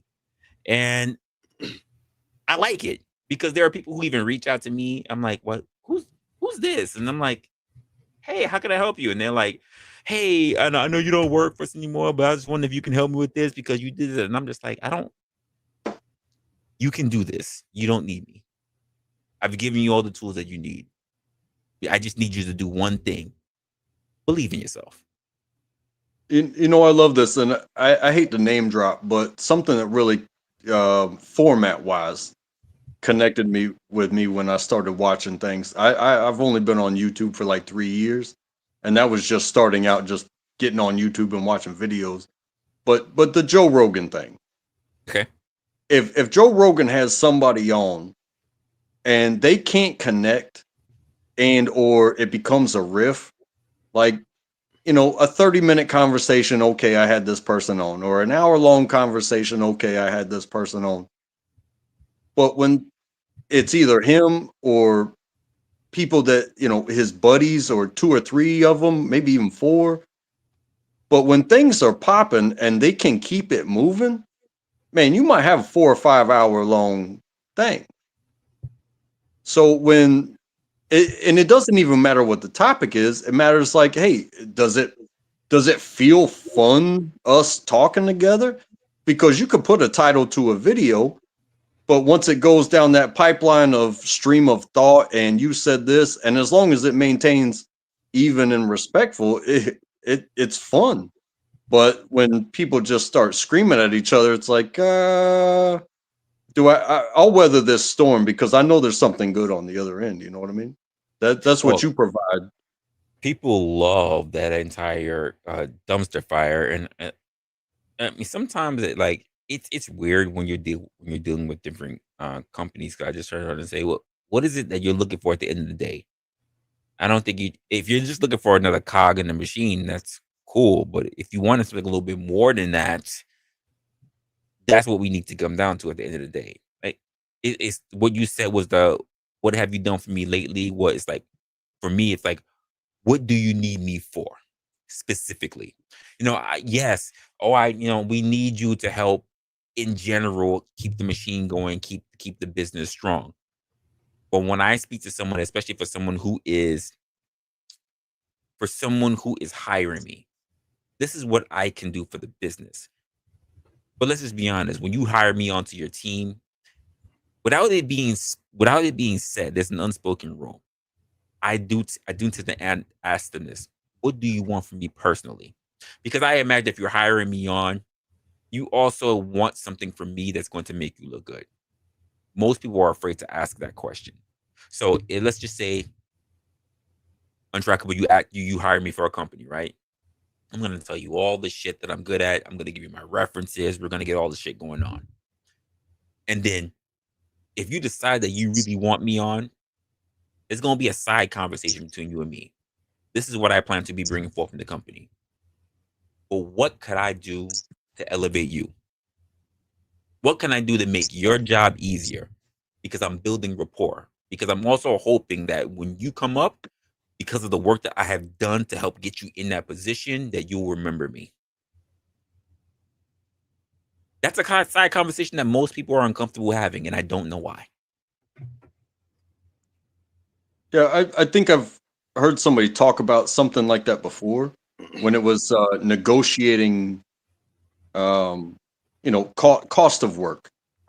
Whether I think it primarily concerns like contract work, but I think it was a tech guy, like a tech artist, or something like that. And when it came to negotiating like cost of work, somebody was talking about, this over this much time, and we want to see such and such a progress, to where, they were negotiating more or less like payments. Whereas he was like, hey, I can give you examples of what I can do, and then you feed me something. But what's the difference in, being vague and making me come to you month after month after month to collect these checks for my work, whereas I could draw it out as long as you said to draw it out to get my money? Or maybe I just hustle my ass off for 48 hours in constant communication with everything I pop up with. And what's the difference in value? I love Because that you bring that up. I love what's it. that? I love that you bring it up, because what we're talking about is people who are penalized compensation because of time. If I can give you a great quality of work in a shorter amount of time, I should be able to charge you for that, and you pay me for that, period. Instead of worrying about how many hours I spend wasting for you, because now I'm wasting my time trying to give you value that quite frankly I could have gotten shorter. Like, because then you say, well, what have you been doing this whole time? Personal example. I'm sorry, I can give you a personal example of where I work, and this is not a complaint. I love my job, and I get what I get, but at the same time, I'm not salary. I'm hour, and there's only Great two position to be people. in, by the way, There's only two people in my building that subscribe to what we do, and it's not special. Anybody can learn the equipment, but a lot of people don't want to live that life because, like I said, it could be a 2-hour day. It could also be a 16-hour day. Whereas other people have more structured with schedules. Oh, it's 3:00. I'm done. You take over. It doesn't work like that for us. So people don't want to live that life. So, but on those 4-hour days during those lulls between holidays and stuff, I feel like, hey, I did 8 hours worth of work in 4 hours. I could have drawn it out, but the system just doesn't work that way because people are waiting on me to do my job so they can do their job. That's like, why shouldn't my hustle count for less when it means so much? Because if I just stop doing what I'm doing, yeah, you can throw a new person over there every day and you're going to have fucked up shit every single day because nobody wants to stay there. It's a very like solitude type of life. And it's not that it's a hard job, but people don't want to live that life. And I'm like, hey, I'm about to be 42 years old and I don't want to be on the other end throwing cases. I'd rather use this machine. But people don't want to sit in silence. People can't stay off their phones. People, they always got to have some sort of social aspect or a break. And it's like, well, sometimes you just need to have a bottle of water next to you and keep it trucking. They don't. I agree with what you just said. The issue is that people don't know the value of time anymore. It's really what it is. Think about it. For the short amount of time that you spend really grinding for a job that you're actually being for a skill that you're actually being compensated for to do so, you get it done. You're done. Time is yours, and you being compensated for it. Versus those who are sitting around being on their phone. Because the truth of the matter is that they see a time as to when it's supposed to begin and a time that's what's supposed to end, and they're supposed to write it all out. They're not being serious about their work. They're not. I had a conversation on a channel earlier. The guy was talking about collecting watches, but for me, it was less about the piece itself and more about what it represents. Because when I look at my job, if I'm ahead, like I get to judge how much I'm ahead of and be like, yeah, I can go smoke a cigarette right now. I can talk to my buddy. We can coordinate some things or just shoot the shit with somebody. Just step away for a minute and just regroup as a human being before you go back into the tunnel and keep grinding. And that's a good feeling. But guess what? When you are behind, you have to sacrifice break. You have to pee on the fly. You have to keep it moving and you have to stay focused because every mistake is going to set you farther back. And it's just like, hey, I'm going to pee twice in 8 hours, but I am not going to go outside and smoke a cigarette because that's going to put me behind. It's not worth it. I mean, more to like I said, about giving 100% of yourself in that moment. Now, when you do get to take a break, take 100% of that break. Enjoy every sip of that caffeine or, or smoke that cigarette. Enjoy that cigarette. Don't huff it down. Enjoy that shit. Because even if you're behind and somebody forces you to take a break, enjoy that break 100%. But just know when you get back in there, you're back in it. And when you're done, you're done. You got to let it go. Win, lose, or draw, you got to let it go, and you got to drive home and be safe 100%. So that way, when you walk in that door, you can be that man for your family 100%. I think this is one aspect that doesn't get highlighted enough. I think we've all heard it at some point or another in any industry that you work in, but I don't think it gets highlighted enough. Which is why when you said you work hourly, my first instinct was to tell you best position to be in, because I can tell you, as someone who has worked hourly and someone who's worked salary, most of my time, most of my effort, most of my goodwill, most of my results, I can quantify being an hourly person. I cannot quantify looking at it as salary. I can't. It's I not can say, valued. I made more money being hourly than I ever have being salary. Just gonna keep it a buck. and my wife is she's in the healthcare, but she's a bit elevated, if I will say, from myself as far as the income. But she works mostly from a computer.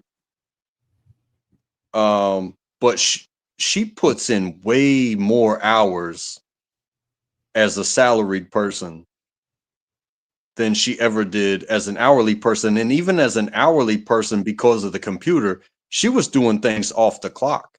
I mean, that's kind of something that helped her become that elevated person, was the motivation, the dedication. Because when she's working, she's 100% working. You cannot mess with this woman when she's working. But that's something that has elevated her up to one of those salaried positions.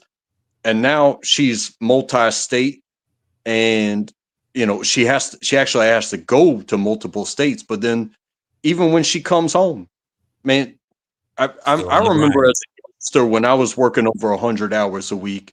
I know what it's like, manual labor over 100 hours a week. But in the free world, people don't really understand 80, 90 hours a week. Even if it is something like, okay, you're on your computer, it's not manual labor, but 90 hours a week, that's a hell of a commitment. That's a lot of screen time. That's a lot of, being 100%, even while you're sitting in your own house. Yep. Trying to be 100% home and 100% at work. And, maybe that's where we're a team.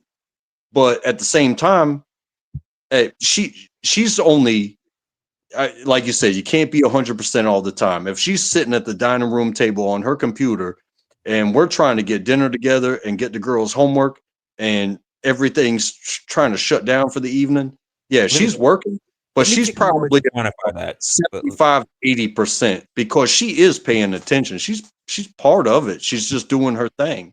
Let me quantify that for people who don't understand. Let me quantify that for people who don't understand, because we say these things and we say these things and I think people feel that there's effort, but they don't really understand that level of commitment. Folks, if I had to break down how many hours there are in a year, right? We're talking about 8,760 hours in an entire year, folks. So this is going to be my little bit of a tip for you guys. For those of you who are in salary, or for those who are thinking about getting into salary, because you're going to have to think about yourself not on a 40-hour basis. You're going to think about whenever necessary. Do not think of yourself when you're considering your salary to think about how many hours, 40 hours you're going to be, because you're going to be working more than 40 hours.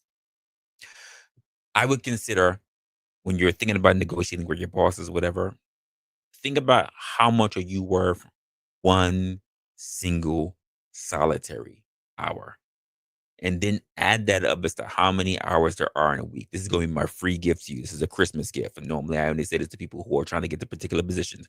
I probably won't mention this again. There are 8,760 hours in a year. As Untrackable just said right now, talking about his wife, she would work over 100 hours in a week. Let me just say right now, there are only 168 hours in a week. No, I said I worked over 100 hours. Oh, you worked over 100 hours. Okay. She has worked, and like I said, in the free world, she has worked upwards of 90 hours in a week. Right. Well, even so, there's only 168 hours in a week. think about how the majority of that time was taken. Do not waste your time because of what you think and what you feel your time is worth versus what it actually is. Because most people don't understand what they're really sacrificing. The highest commodity that you have in this world is time. It is not money, ladies and gentlemen. So if you're going to sacrifice your time, understanding what you're giving up. That's the point that I'm really trying to make. Because I've seen people take deals and they don't really understand the concept of time. They only understand the concept of work. They understand the concept of effort. They don't understand the concept of time. That's the I can point that say I'm making. I've come to a self-definition of currency. I don't know if it's written this way already or if you guys agree, but it is time, productive time on property. That Okay. can be transferred any which way you want it. You know, you can give me this symbol stamped in metal that I can take to somebody else that represents it because they spent productive time on property to transform. You know, if I got the wheat and you got the corn and you got the meat and you got the potatoes, you know, the people that, you know, you might work in the wheat, but what they give you when you leave for working on the wheat, you can go get those other three things. Mhm. But transferably, those who work in the meat and those who work in the potatoes, and you know, and then everybody gets a meal. So that's kind of become my definition of currency is, you know, productive time spent on property. So regardless, you know, you pick the property that you choose to spend your productive time on, and that will transfer into, you know, your resources in which you live. If you are on, you know, a very high earning, you know, as far as productivity, and you spend more time in the property that allows you to do that, you know, you're going to have more. But even if you're on the lesser, you know, you might have to spend more time and you might get less, but you should still be able to go out into the market and get yourself something to eat and take care of your family. You know what I mean? No, I agree. But it was like when you mentioned the time thing, it really just it really hit me to remember to like remind people what they're really missing out. So even Arctic is over here in the chat saying what it is. But like I mean when I try to make people think about how much their time they're spending.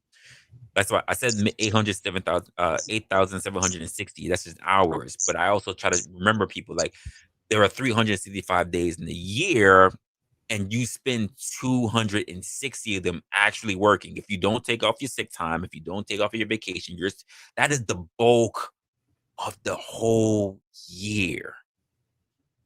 If you were thinking about trying to be the most diligent person by trying to sit here and work 260 days, you're insane.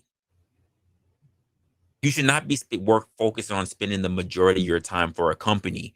Because here's what I say: your loyalty will never lie. Will never lie in a company. Your loyalty lies within the people that work in that company. Four walls is not going to be loyal to you. The rapport that you build and the diligence that you've had being in that place and the solid people that you work with, that regardless if they stay there or if they move to another company, that is your biggest commodity. Life is about people, choices, and trade-offs. It is not about an industry's name. It is not about the four walls in which that place is located. I cannot stress that enough for people. And everybody's a part of your network, whether they are someone who is of the highest position in that company down to the motherfucking janitors. Everyone is a part of your network. And I think too many times we get lost in that. We forget. I wholeheartedly agree with that. You know, I was thinking about like the labor market. You know, when you look at the labor market, generally speaking, those types of jobs don't last long, especially if you're hourly. I mean, if you're going to be working for a company in the labor market, you know, you're really looking at like 3 to 5 years on average. And so really, you're looking at something that isn't loyalty. You're looking at something that is literally just time for money, time for the resource that you're asking for, right? And so you're not going to benefit anything by asking for the lesser. You know, you're going to be worth more as a laborer. Just offer it, just going in.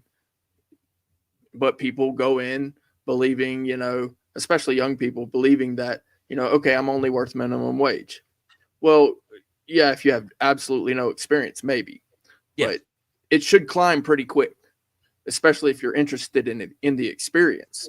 Well, you look at yourself as being minimum wage. Well, you should be looking at yourself only as minimum wage when you're moving into an area that you have no experience in. Yeah. You should never be thinking about minimum wage when you're moving into an area that you have experience in. Exactly. And even still, you might be worth more depending on your capability, your Correct. Actual, what's it called? Your adaptations, exactly. Yeah.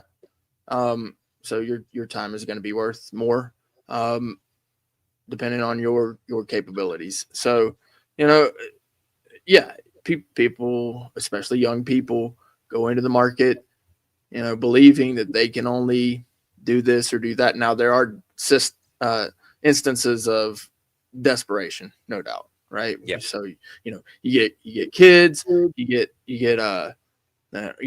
into an accident, you have to start paying for somebody else's vehicle because you got to, you know, that sort of thing, insurance, things like that. You know, there's some extenuating circumstances, but if you start off life pretty good, you know, and you don't have to worry about those things. But that is another thing that comes into play too, right? So a lot of people simply cannot afford to take nothing. So they have to jump right on any job. So that kind of plays a factor into the market itself. Because, you know, if you're going to hire someone as an employer, you're going to hire the guy on that is in desperate need, who you know will show up every day. You could hire him on for less. He's going to do the job really well. And then you've got the other option of the kid who wants more money versus, you know, he doesn't have any experience. He might not show up every day.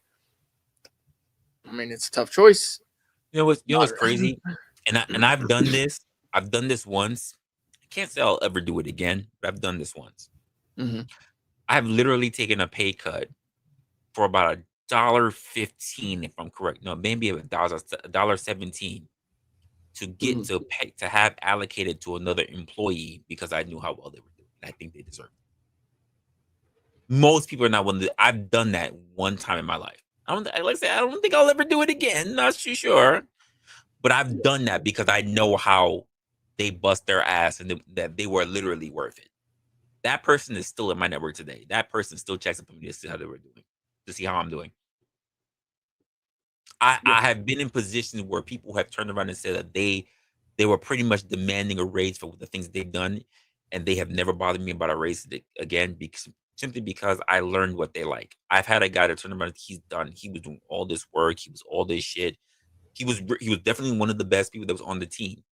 And when the hints started coming in that he was going to ask for a raise, I came out of my own pocket, by the way, to get him football tickets for his favorite team, which just happened to be the Giants. And I got him tickets. Me getting him tickets, even though I had to get a whole thing with HR and everything like that, because we have a thing about giving gifts and things like that. Once I was able to get that out and I give it to him, he never bothered me for it. Simply the acknowledgement and giving him something that he enjoyed was enough for him not to bother me, which would have been a company expense. Yeah, so you can write it off. Treating your employees makes sense. Makes sense. It just does. Now, I will say that isn't always going to happen. No. I have worked for some crappy companies, right? And it sucks, especially because you can start working for a good company, and then all of a sudden, 2 years down the road, things start slipping. They turn into a crappy company. Management changes hands. There's a turnover. the customers that they bring in change. So yeah, there's, as an employee or even someone who's taking on the jobs, you kind of have to pay attention to the jobs. Like, what are the jobs? Who are the customers? The current market is screwing up. The current market needs to go back to the days of investing in trying to keep employee retention. We're screwing up. Yeah, This whole everybody is just flip-flopping, revolving door shit is not helping businesses. We need to go back to trying to hold on to employees and trying to hold on to experience and trying to hold on to actual competition, because we're screwing up. We're screwing up. I think that's a very good point, because not everything can be done from that supervisor level. I find myself in a place where I know I'm a leader, but I'm not after my boss's job. I love my job, but as much as I have done in the many years that I've been with this one company, I've done many things. I've just found myself here where I am comfortable. It's almost like a job you can grow old in. You know what I mean? And you can just be that old man that's not in charge of shit, but the youngsters can come to you and be like, hey, they can ask you the simplest thing, and you can remember back when you were young, and you can help them out. But it's the ones that do ask that are gonna feel it. It's the ones that are like, hey, there's that angry old man in the corner. I'm not going near him, you know. But if you have a question and your buddies, you know, you're embarrassed to ask your buddies, go ask that bearded man in the corner. If you got the nuts to go just ask some random angry looking dude in the corner, and he smiles and said, hey, you and me, we're going to solve this problem. He's going to take you on an adventure, and he's going to show you a whole new world that none of this shit really matters. You can figure it out. It's numbers and traveling, and eventually, just having a word with that person that's been there a while and doesn't talk to anybody. They're the one you need to talk to, because everybody else is, you know, they're wasting time. They're whistling while they work. Yeah, this guy's got nothing to do but help you out.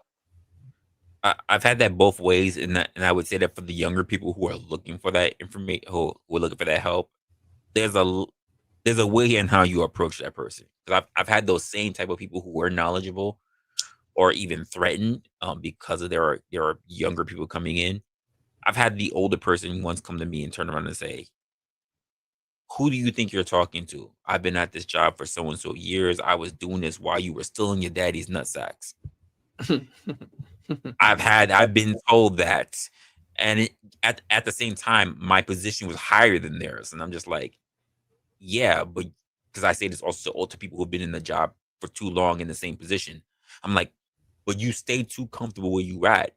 You're more than capable. You're more than capable of teaching me everything that I need to know.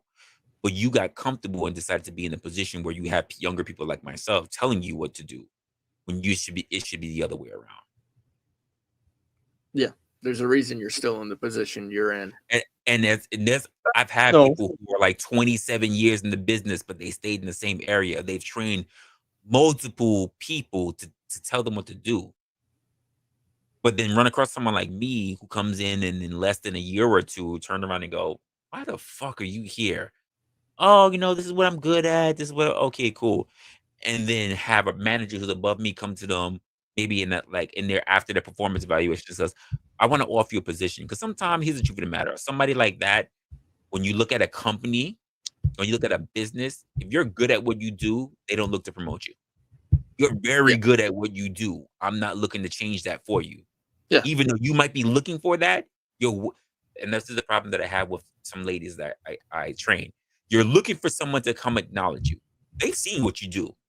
They think you're good where you are. Because if you leave that position, someone else has to now fill your spot. Yes. I've literally had to go to managers who have to come to say, hey, don't say it's from me. This person's really good what they do. I couldn't have done anything if it wasn't for this person. I think someone needs to come to that person and talk to them. You know what kills me about that kind of a situation too, Resla? This is a thing that happens quite too often, is that, yeah, now somebody else has got to fill that position. They see that you're in that position. They don't like that you're in that position because you should have advanced too far. And then they say, all right, we're going to hire somebody on. And we're going to hire on somebody with a high aptitude. That was the word I was looking for.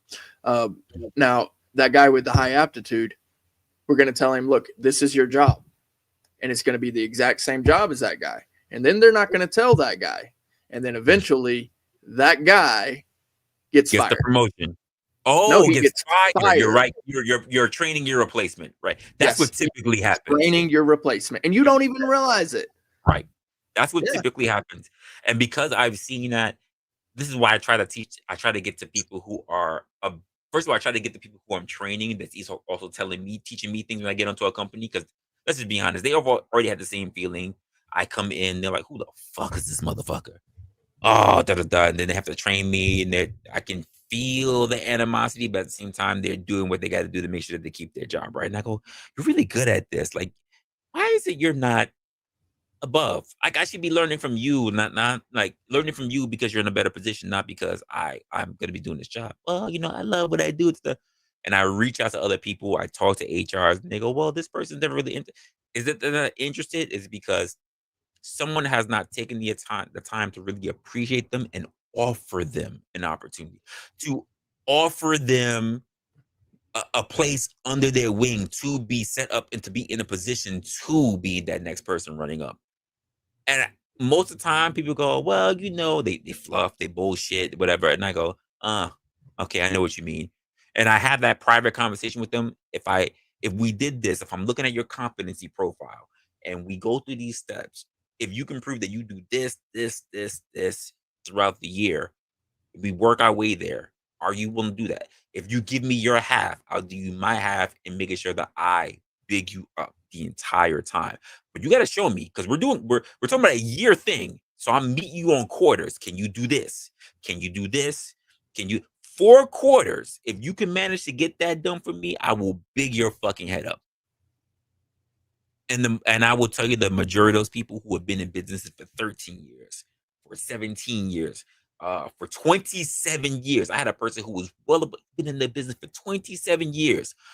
I'm walking up. I come in a year time that I was there, manager, 27 years in. And I would say of the 27 years, 13 of those years, they were doing the same motherfucking job. I walk in, and in 1 year of them being under me, they springboarded above me. Well, the thing about it is some people just don't want that. Some people are just happy with on that lower level. Some people, but there's also some people that want it, but because they've been so defeated by the attitude and it's not about what you know, it's about who you know mentality, that they become defeated. And it's sometimes you got to get to other people above to remind people that it is about what you know. Because I can't stand having someone, as someone who's hired many people, I can't stand having someone who says, like, oh, I'm looking at your bullshit resume. Oh, okay, you're great at this. Yeah, I'm the best at everything. Okay, cool. And then I put you on for a very difficult day, and you're crying in the motherfucking corner. I thought you were great at this. And the person who is on the low rung is the person that everybody comes to work for. I love coming to work around Kathleen because whenever I come to work, she makes my day better. Why isn't she a leader? Why isn't she not pulling? She's there and everybody loves working with her. She managed to pull everybody together. Why is she not a leader versus this person who's sitting as a leader and everybody doesn't want to come to work with motherfuckers here? I would rather get the person who is even not for nothing, not the most qualified, but everybody will rally around this person because everybody get the work done, than someone who comes in and they say that they're the best, but everybody walks on eggshells around them. I will gut that person. I will gut that person who makes everybody else feel uncomfortable because it's a team dynamic.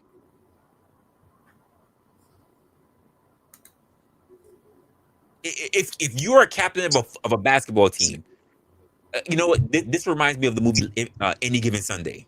Jamie Foxx, everything. Motherfucker, when you act like that, your whole team turned against you. Was he scoring? He absolutely was not. They went quickly for Dennis Quaid, brought us back in, and what was the first thing he said? It's good to see your ugly mugs, and they was winning afterwards. Yeah, and it works well for competition, but if you're the only real competition, well, let's be honest. If you're the only real competition, it's because you decided to stamp everybody else out, which means you don't have a team. That's not necessarily true. That's what I was getting at. Especially on the on the bigger picture. If you're all under the same label, the goal is to win.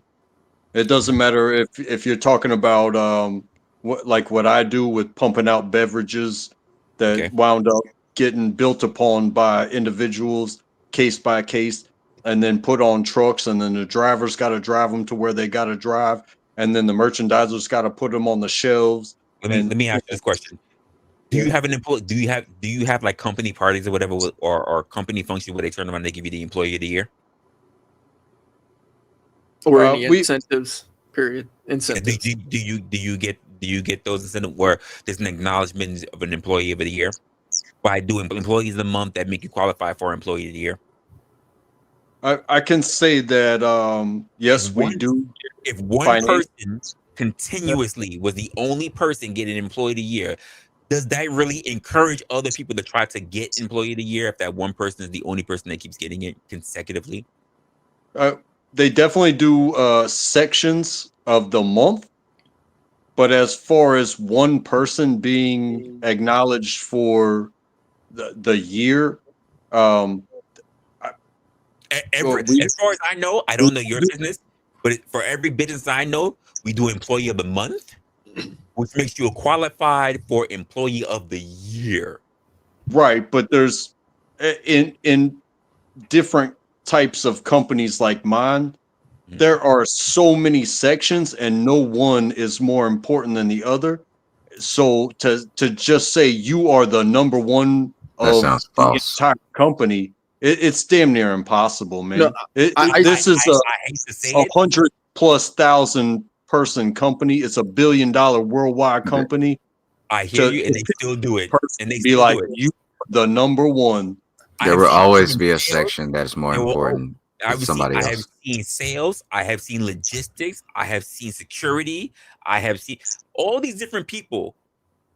And yet somehow there's always an employee of the year. Because here's one of the things that I've always implemented to try to make sure all managers, all senior motherfuckers, you don't get to qualify. Your salary, you're here, your job or whatever, you don't get to qualify. You don't. If you're anywhere close to shareholders, you don't get to qualify. Or if anything, we need to make a separate category to say we have employee of the year and we get manager of the year. But yeah, you're talking about focusing on like straight up hustlers. Because I know what you mean. I know what you mean. The on the ground, either you're face to face with customers, or you're face to face with product, or you're face to face with traffic on the road. What was the percentage of acceleration over 100% that you're all competing for? Because like you said, hey, if somebody's already given 100%, but you're seeing work wise, you're consistently 115, 120%. But there's this other dude across the world that he's competing because he's 110 to 115%. And, come down to these next 2 months, if you're talking about the percentage of output of a person in their particular job, maybe you could be like, okay, the person that put out 120% in their section and it overtook the 119s and the 118s and the 115s and the 110s in their sections. Again, no one bone is more important in your body than the other. Yeah, because you're going to be disabled without it. You know, I would have to agree. And so to Resla's point, monopolies, right? Monopolies are bad. So it would behoove the employer to separate out that employee of the year occasionally, right? To remove certain ones and then to create incentive tasks outside the bounds, right? So yes, you're always going to have those overachievers. That's great. You know, you definitely want them and you want to incentivize them, but then you need some type of incentive for the underachievers, right? Otherwise, they're not going to want to be there. You're right. Monopolies are bad. So there's both sides of it, really. Yeah. Listen, I hear. I agree. And this is something that I understand the reason for the aspects of employee morale. I don't see it working. I don't see it. I don't see it working. Yeah, listen, I don't see it working. I don't fall for it. Like, especially for someone like in the kind of position I am, like we're never acknowledged. Like we have to like. So, for instance, in the company that I've been working for, is that people say, I say, why is it there's never an employee of the month for this department? And they go, oh, you know, there's never one this month. I said, okay, cool. We'll see about that. The whole year came by, we got 3. We have 3 employees in my place, in my department that's made it. And I'm already qualifying for manager of the year. Let's go. Not employee of the year, qualifying for manager of the year. Actually, to be honest with you, we had our holiday party. You think my ass went? No. I was here online with you motherfuckers. I didn't go. I didn't go. I was online with y'all. I was kicking with y'all. I'm not going. We'll see. We'll see next month who got, because I didn't hear about it. I hit my shit. So anybody who wants to let me know, let me know. Somebody had to take the shit on my behalf if I won, because I know like there's like champagne and a card and whatever else. Like I wasn't there, so somebody in my department would have to take it. But I refuse to know until I get back in the office. Yeah. So I was going to say too. So the thing about incentive programs comes the cost, right? So those things do cost money. So what happens then is the pay that you would have received if it was just divvied out accordingly, like if it was a raise that you would have gotten at this point in time, guess what? That goes to the incentive, that goes to the competition. Now, is it going to benefit the company because, you know, you've created a competitive atmosphere, or should you have just paid the employee like an extra, 50 cents or whatever? Well, no, it would benefit the company because everybody is trying to do better for the company, right? Maybe. So the company benefits, yeah. Depends on the type of person you got working for you. And that's why you choose who you hire carefully. You just don't hire random people. Unfortunately, we would like to believe that's true, but let's be honest, there are plenty of people that fill in bodies just because they need to fill in the quota. Some people do it because of the simple fact that they're afraid that if they don't fill in the seats fast enough, that extra spot might get reallocated and they may not be able to fill in that spot anymore. So now they have to do with less. I've had to deal with that as well. I'm not the right person to talk about like jobs and shit. I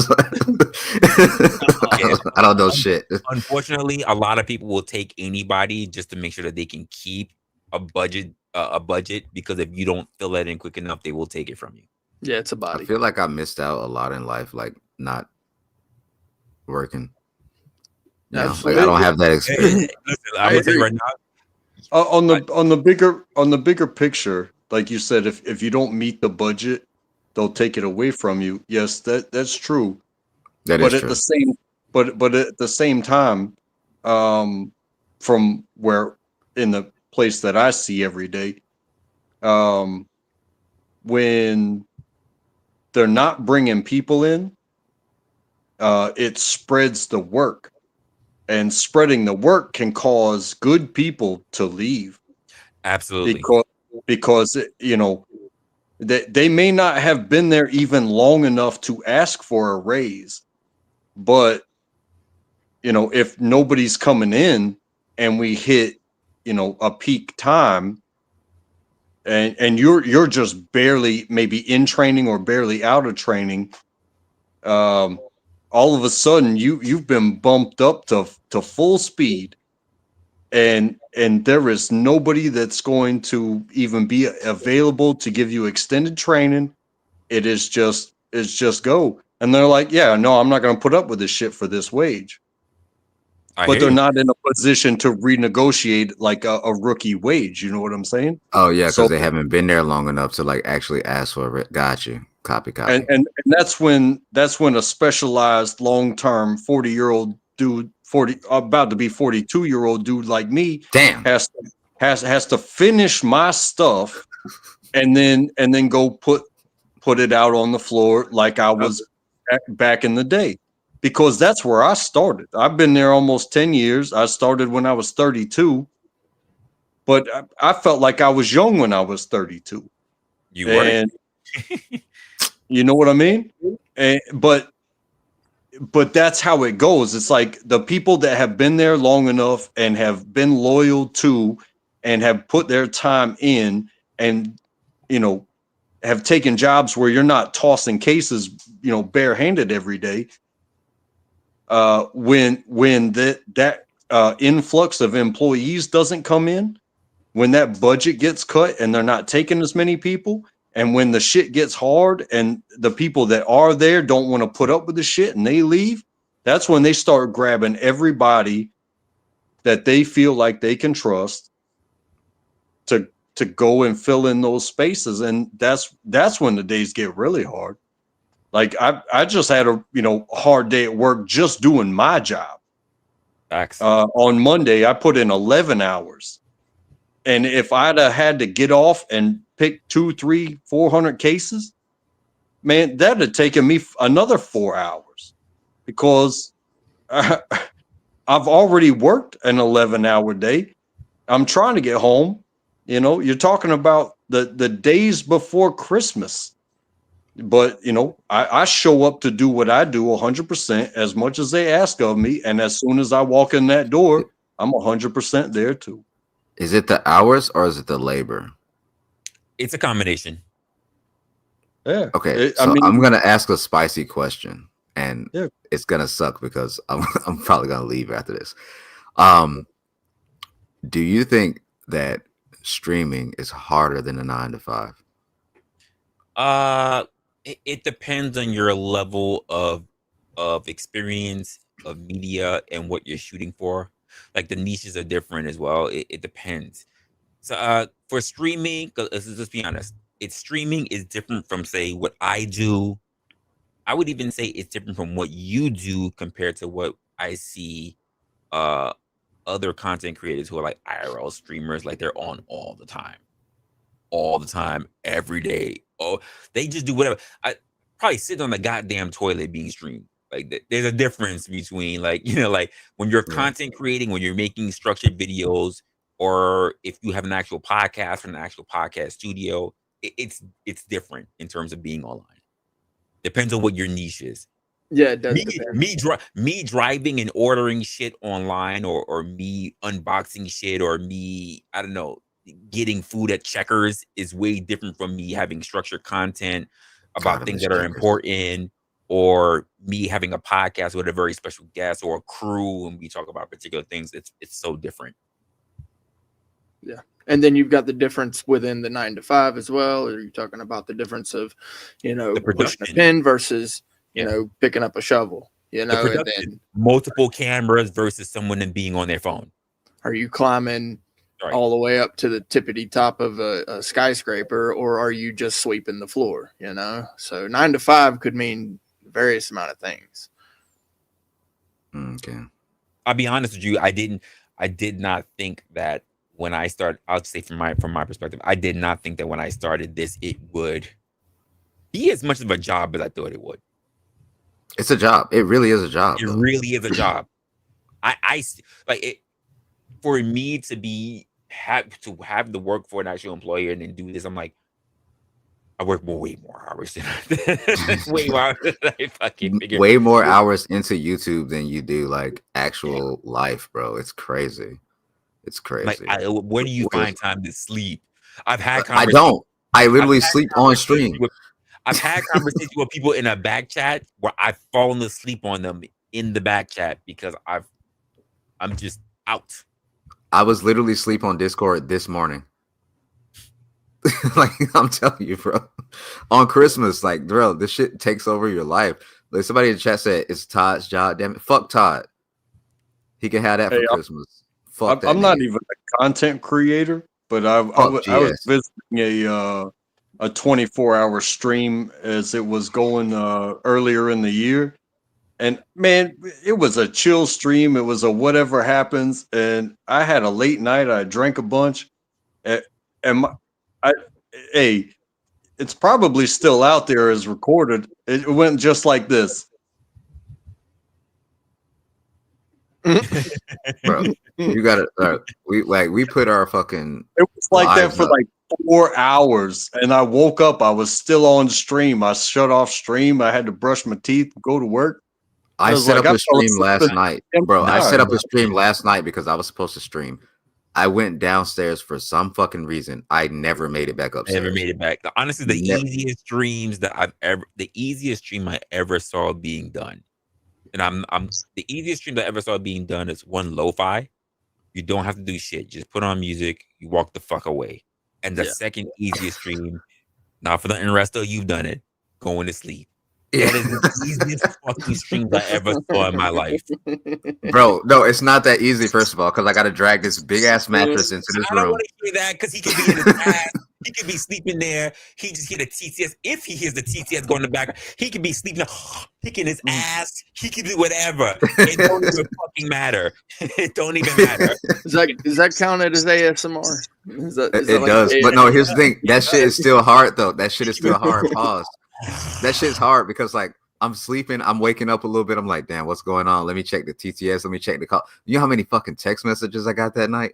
Like, bro, like people were going ham, and I'm still streaming. Like, it's just something about like seeing that little red live button. It drains you. It just fucking drains you. It's like a fucking energy demon. It just takes it away from you every time. But I mean, we love it though. Let me give a big shout out to the people on the West Coast. Merry Christmas. Yeah, Merry Christmas to everybody, y'all. It's Christmas for me right now. I'm about to go make a gingerbread house in a minute.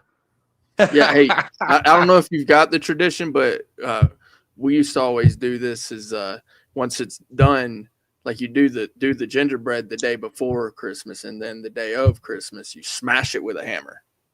No, hammer. I'm good. See, and y'all wonder why people shoot up schools. You see this shit? Y'all just be doing violent shit all the fucking time.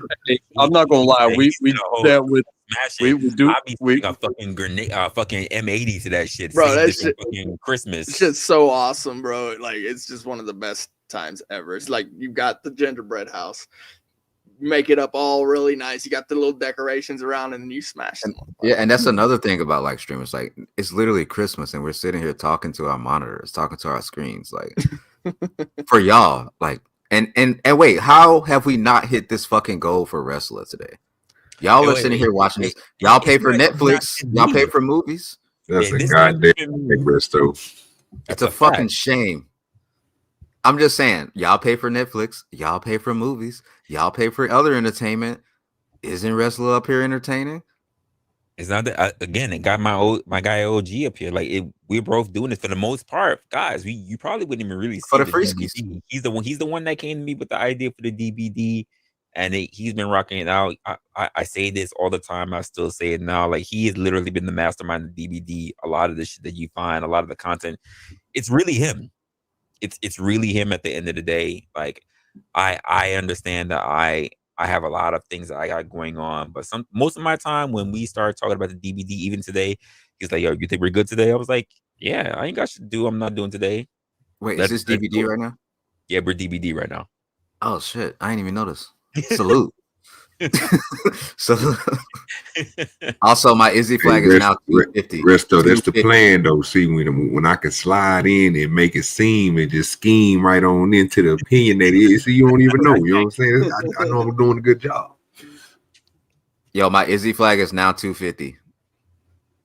Izzy flag? What the fuck? You didn't see my Izzy flag? Yeah, I got an Izzy flag.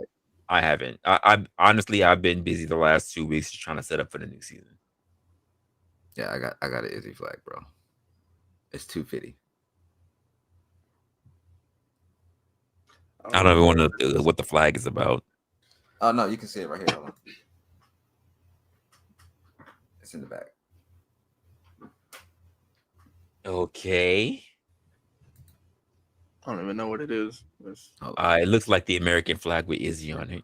Yeah, it's 250 now. The price keeps going up. It started off as 55, but now we're auctioning it off. It's 250. He said auctioned. It's 250. Interesting. Merry Christmas, niggas. Where that nigga Simon go? That nigga left.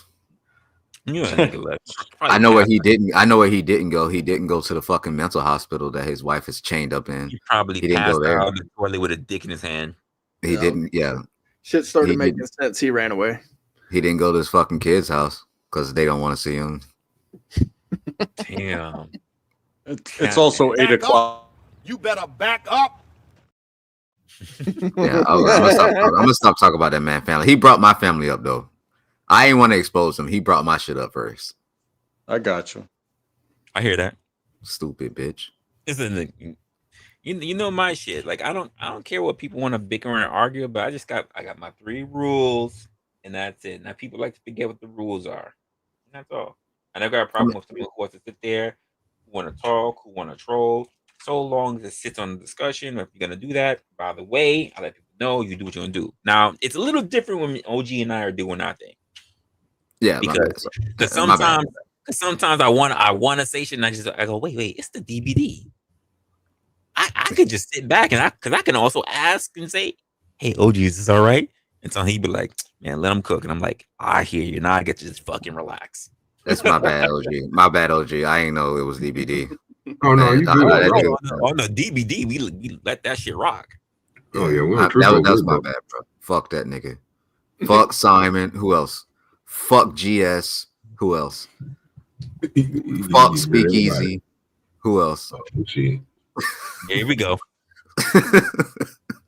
It's a lot of niggas I don't like. Who else? What's that nigga that said?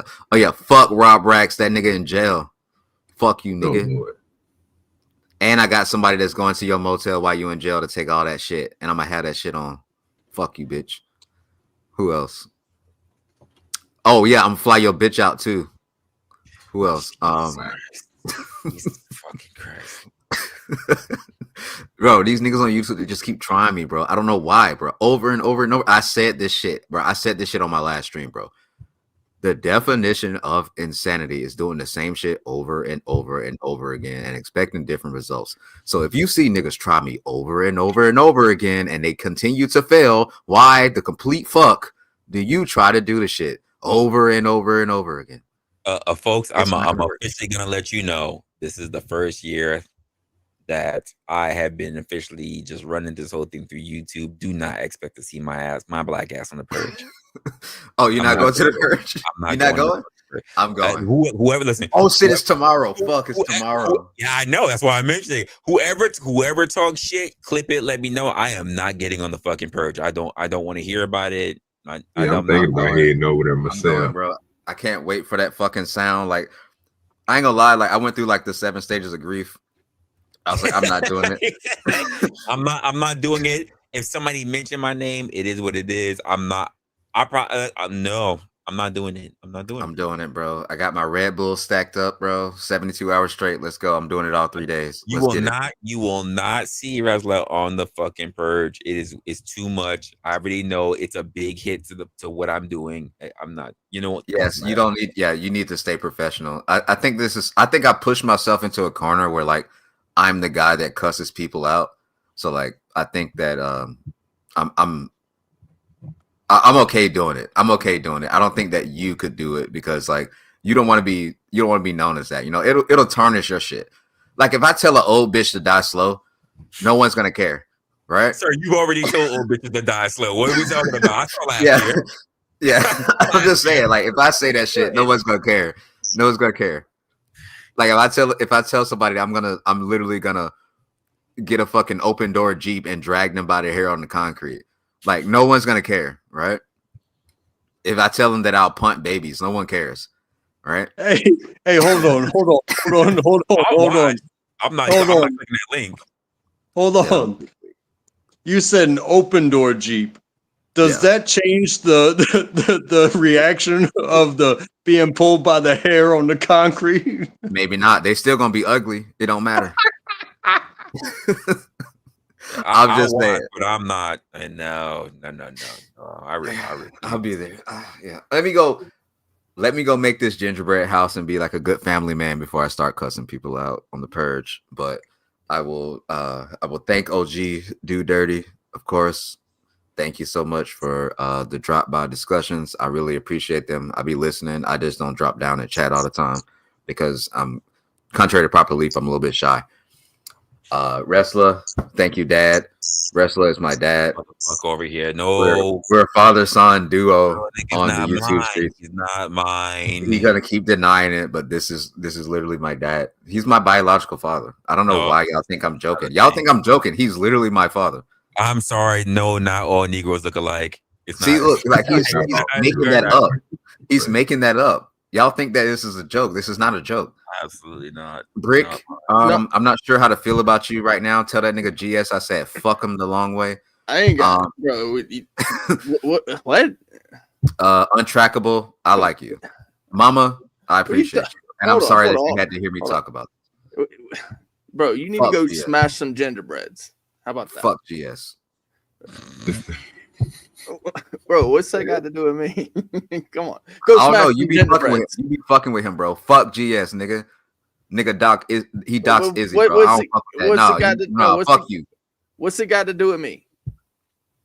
I just told you to deliver the message, bro. I'm not shooting the messenger. You trying to tell me to do something? I am gonna tell you to do something because I'm not shooting the messenger. Fuck off. You can't even yell right. That shit sounds soft. Fuck you. I mean, does it really matter how I tell you fuck you?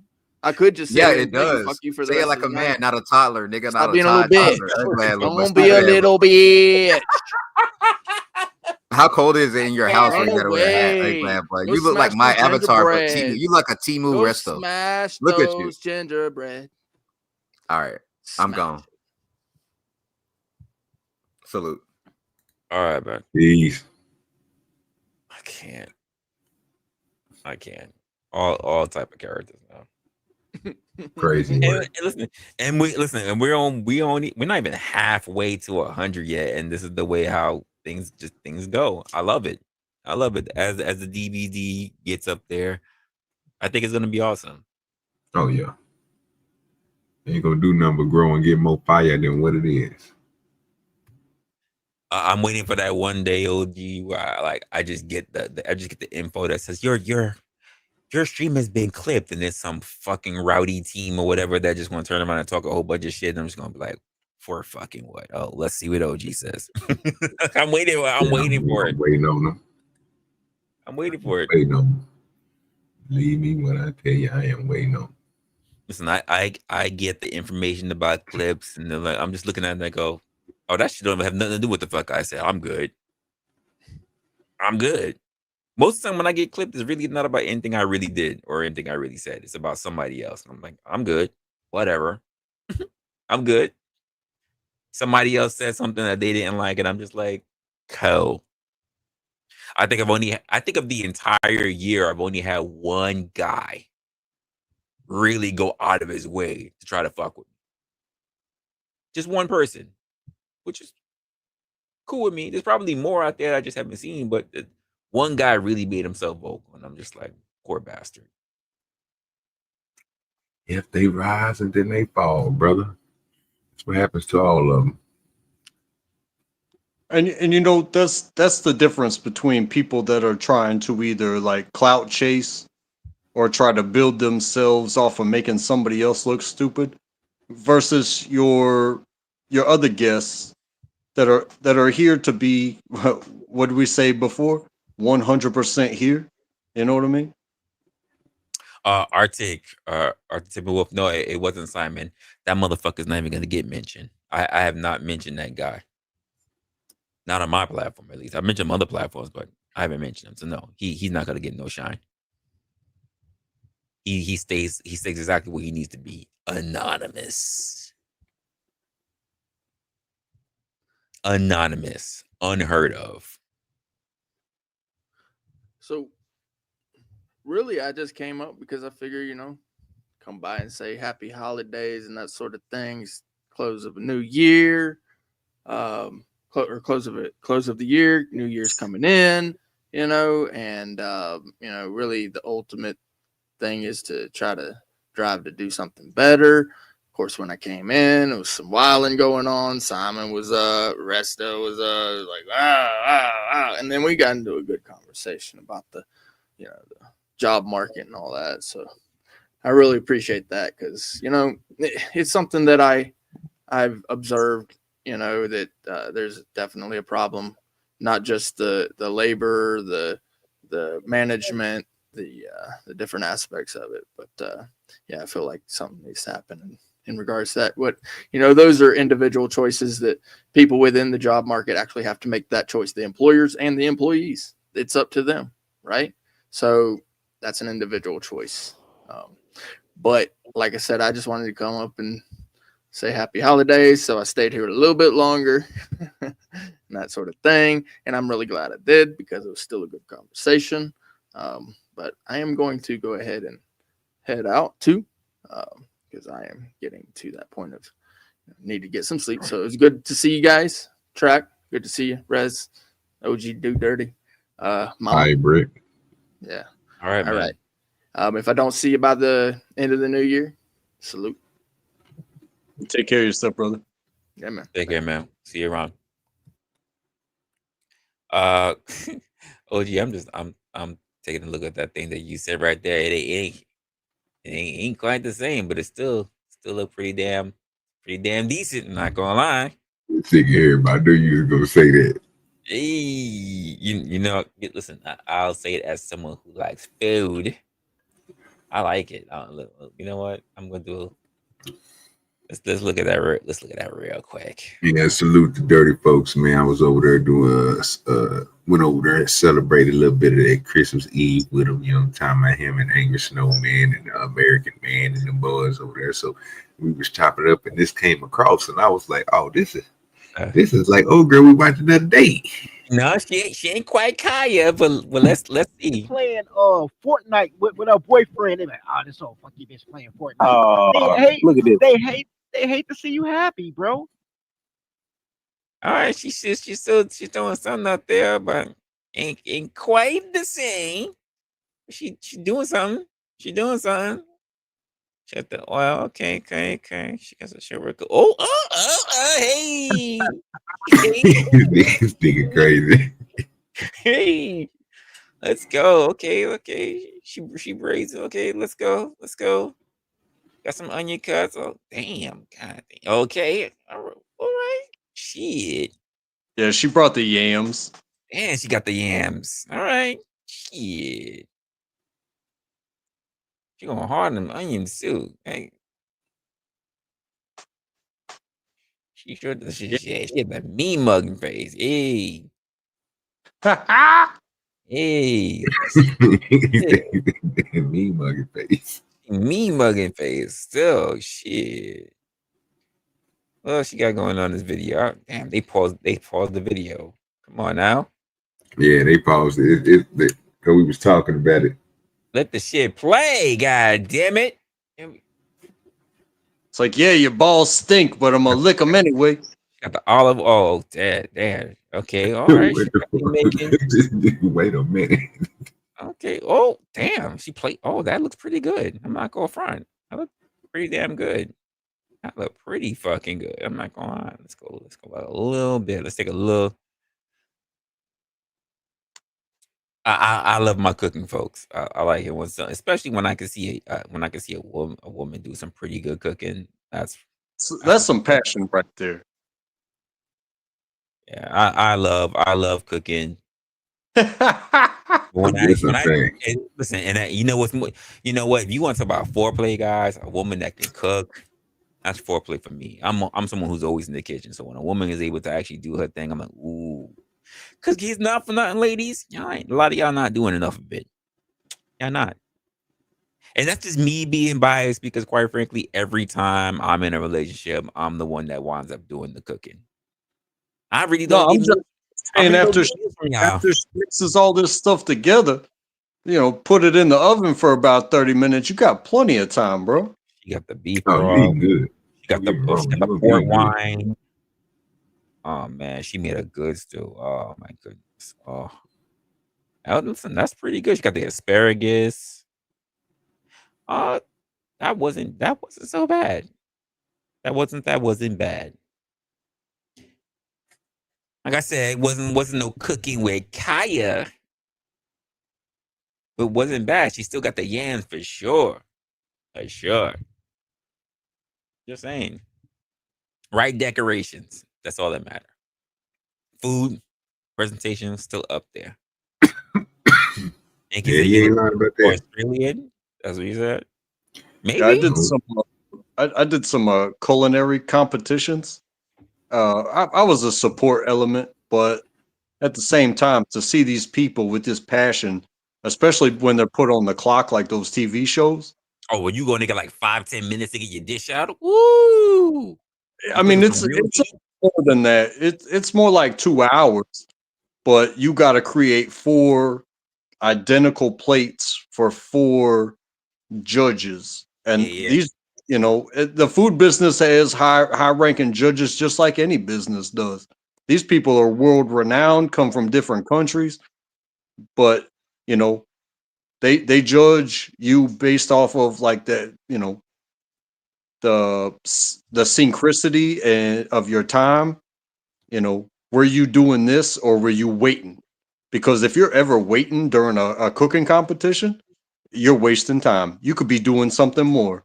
That's and true. What they see on that plate accounts for every second, every step that you take, every ingredient that you put in there better be noticeable in some way, shape, or form. You know, you better never sit around and be waiting on something. The only thing I wait around on is when I want my steaks to rest. That's all. That's all. Outside of that, yeah, we trying to wait. I hear you. Oh, by the way, salute to Cellulite. Good, Cellulite. There, he said salute and Merry Christmas. Appreciate you, guy. Appreciate you, Sal. Yeah, I love cooking shows. I love cooking shows. I love seeing new kind of people that's cooking. I love all that stuff. Because here's the funny part. I even have content creators that like there are people who look at my phone. They be like, "He's cute," and I'm like, "I don't give a fuck about that. You see that meal he's cooking? You see the way he prepped it? Oh, he knows how to take care of like actual pasta. He knows the right way. Did you see that he added the pasta starch water? Oh, shit was great. You're looking at me like, I meant like he chiseled. Bitch, I'm talking about the food.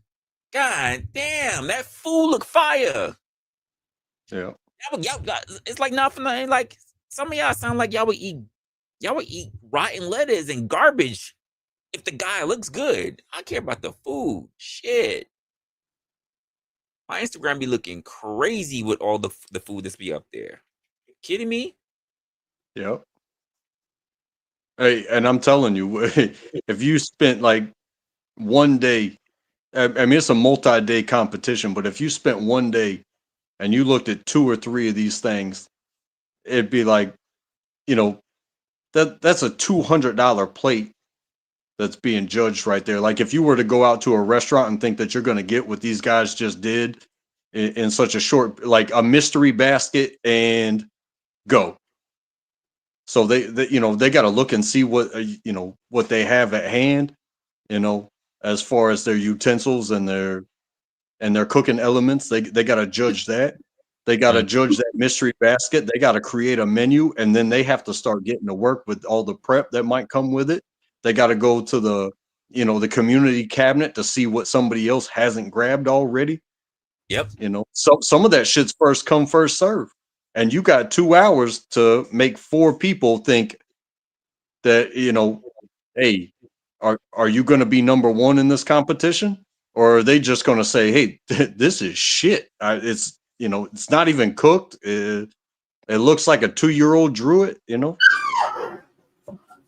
I love it because I be like loving this food, and sometimes I just want to eat something that's just totally foreign to me.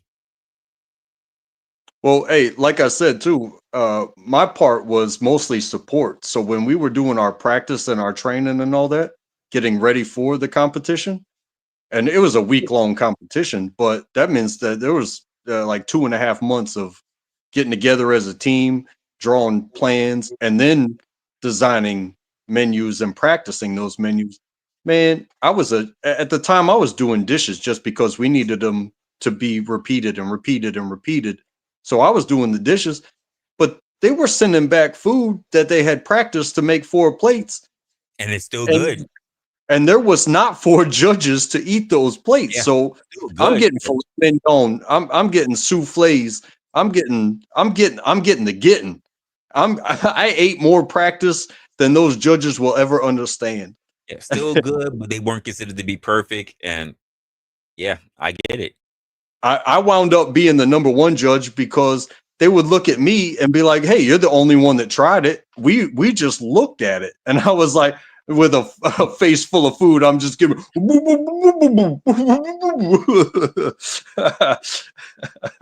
I get that. And I say to ladies, like, oh, I'm not really that much of a cook. I'm like, do something.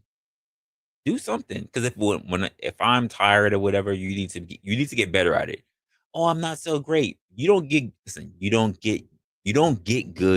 get great if you don't do it.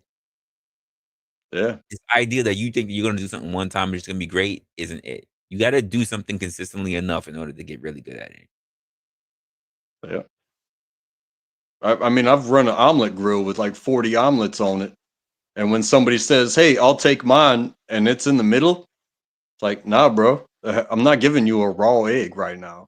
Like, I have this thing timed. I'm running this. Your omelet ain't done yet. And if I give it to you, you're going to be really unhappy. You know what I mean? And I mean, I'm like, raw egg. I'm like one of those people that I have pasta and I have all kind of stuff, and I'll give you like a good mid egg, still runny, still love it. Like, and they'll be like, I'm like, yeah, you try it. And they're like, oh my God, this is, yeah, exactly. Exactly. I still run into people that still don't even know how to cure eggs.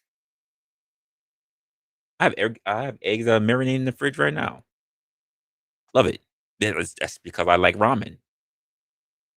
Well, like I was saying about somebody I talked to about watches and the importance of a watch, it's about the timing. But, sometimes, you just need a clock on the wall and have that internalized, less than have the internalized time, have the internalized what you're looking at the time for.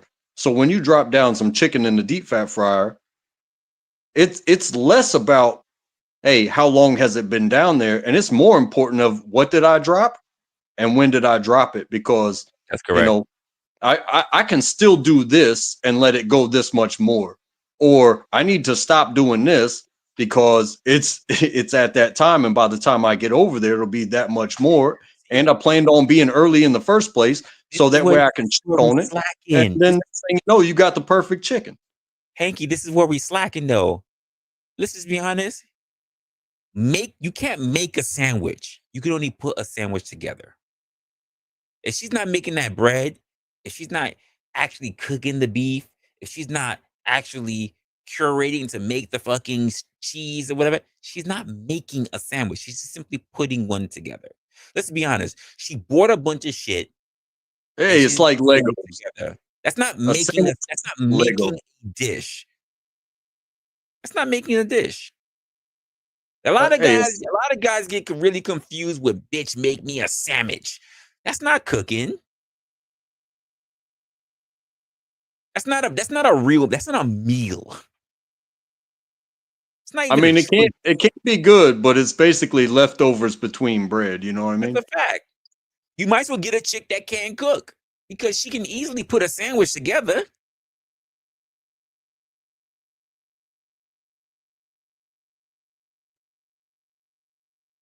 I'm not hating on sandwiches though. I won't do it.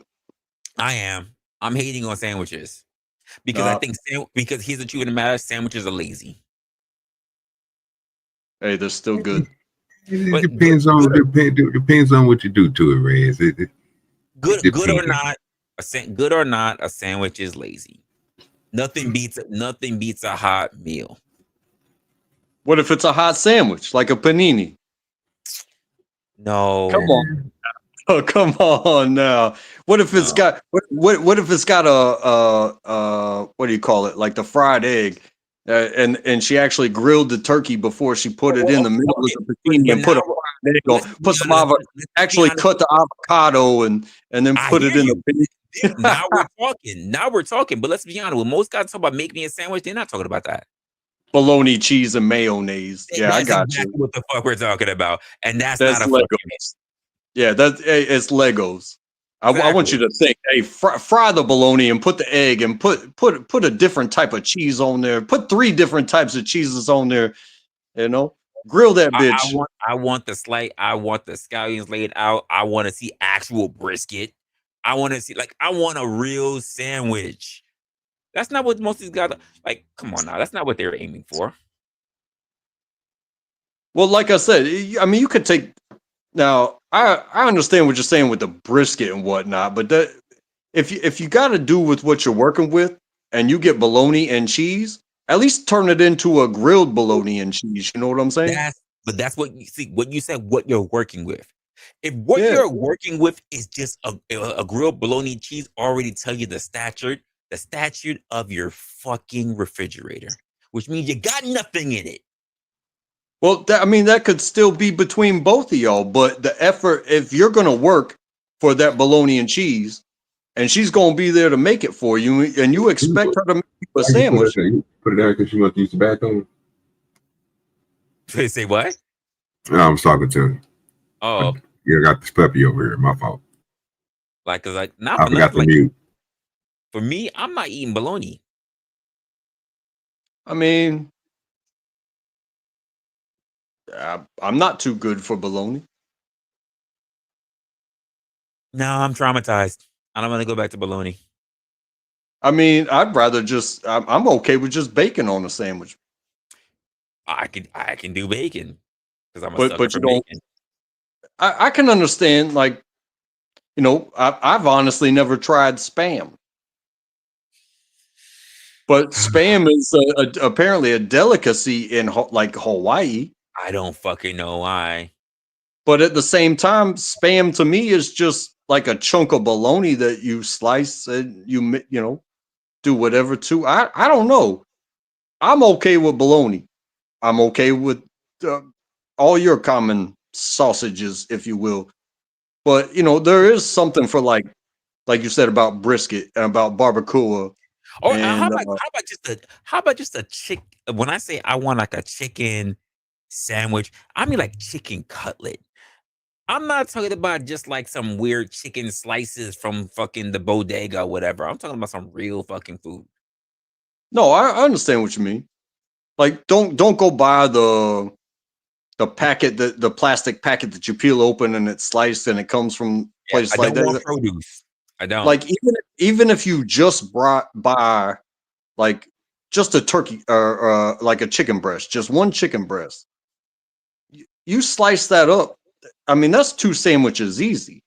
You can, but then you can slice it up, or you can butterfly it. You can pound that shit out. You can fry it. Come on, bread it, fry it. Like, come on now. It's not difficult. It's not. But I find more ladies that are worried about ruining the paint or ruining the little glitter or rhinestones, what the fuck they got on their fingernails. They're making a fucking sandwich. I got you. And that's how I know. The same way how when I look at a woman who has these iguana or fucking tree sloth fucking fingernails, I'm like, there's no way in hell you cook. Because first of all, if you can cook, I definitely sure don't want you to cook because I'm still questioning how you wipe your ass. And if I'm questioning how you wipe your ass, you definitely can't cook. Hey, but just the same as just, you know, look at it in the verse of what maybe most women that are looking for a good man, it's like when they need something done, it, you know, like we're describing how we would cook a sandwich for ourselves if we wanted them to do it for us and take that off of our hands. When they send us to go do something, they're not worried about us coming back with like bloody knuckles. You know what I'm saying? Because we had to get in tight spots and stuff like that. But at the same time, when we do, that's why you should put effort into making the sandwich, because when you send me to go do something, chances are I'm coming back either bleeding or with an empty wallet. I don't know what to tell you. Right. I mean, there was something that came up on a channel. It's complicated, right? And I laughed because it was funny because he asked the woman the question. He says, are there really strict difference between men and women? She says, yeah. He says, okay, cool. Would you consider a man who cannot change a tire not a man? She said, that's funny because I talked about with me and my girls. Yeah, we don't consider that to be a man. He says, so should we not consider a woman that doesn't know how to cook not a woman? She says, no, because I don't know how to cook. It's the same fucking thing. If it's expected that we should be able to know how to change a tire, keep in mind, not all men drive, not all men need to drive, maybe they're in a particular area. I don't have a car. I live in a city where I have mass transportation and I know how to change a tire. Besides the point, if you don't know how to cook, how can you turn around and say that you want a man, that a man cannot be a man if you don't know how to change a tire? But you can't cook. Hey, even in the situations where grab that in the back, sir. Just for you. Just for me. Just for you. You can play it for everybody to see, but you will see what you. I see what you're talking about. Absolutely. Yes. Yes. Yes. Absolutely. So far, yes. Yep. That too. Ooh. I got you. But go ahead and play it, sir. Go ahead and play it. Just you might have to just mute it. I don't know if you got no music on there. I ain't got to hear it. I can't hear it on my side. I'll play it. Listen, this is just a glimpse. I call it variety. This is just a glimpse of what this is a glimpse of what my Instagram look like. Hold on, let me make sure I pull this up and not my Instagram. Hold up. Because my Instagram is something totally different. It got food, but it got other things that make you hungry, folks. That's a fact.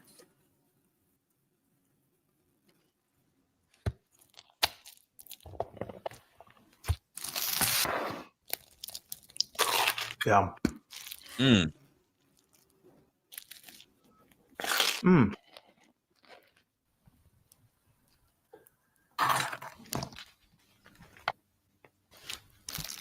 Real food, folks.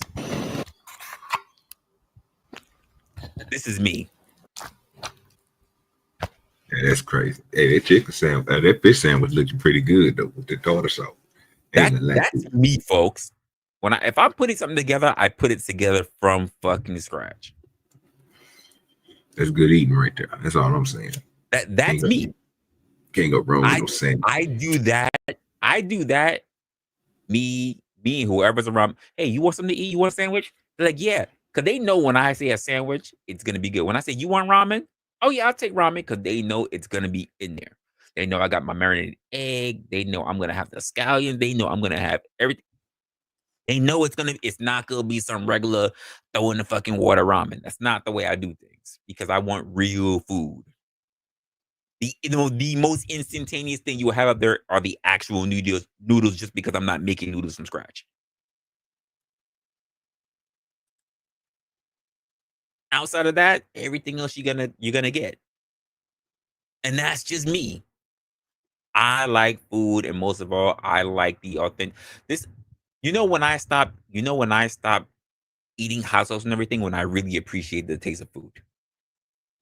I just don't want everything I eat to taste like that hot sauce, or everything I eat to taste like that barbecue sauce or whatever.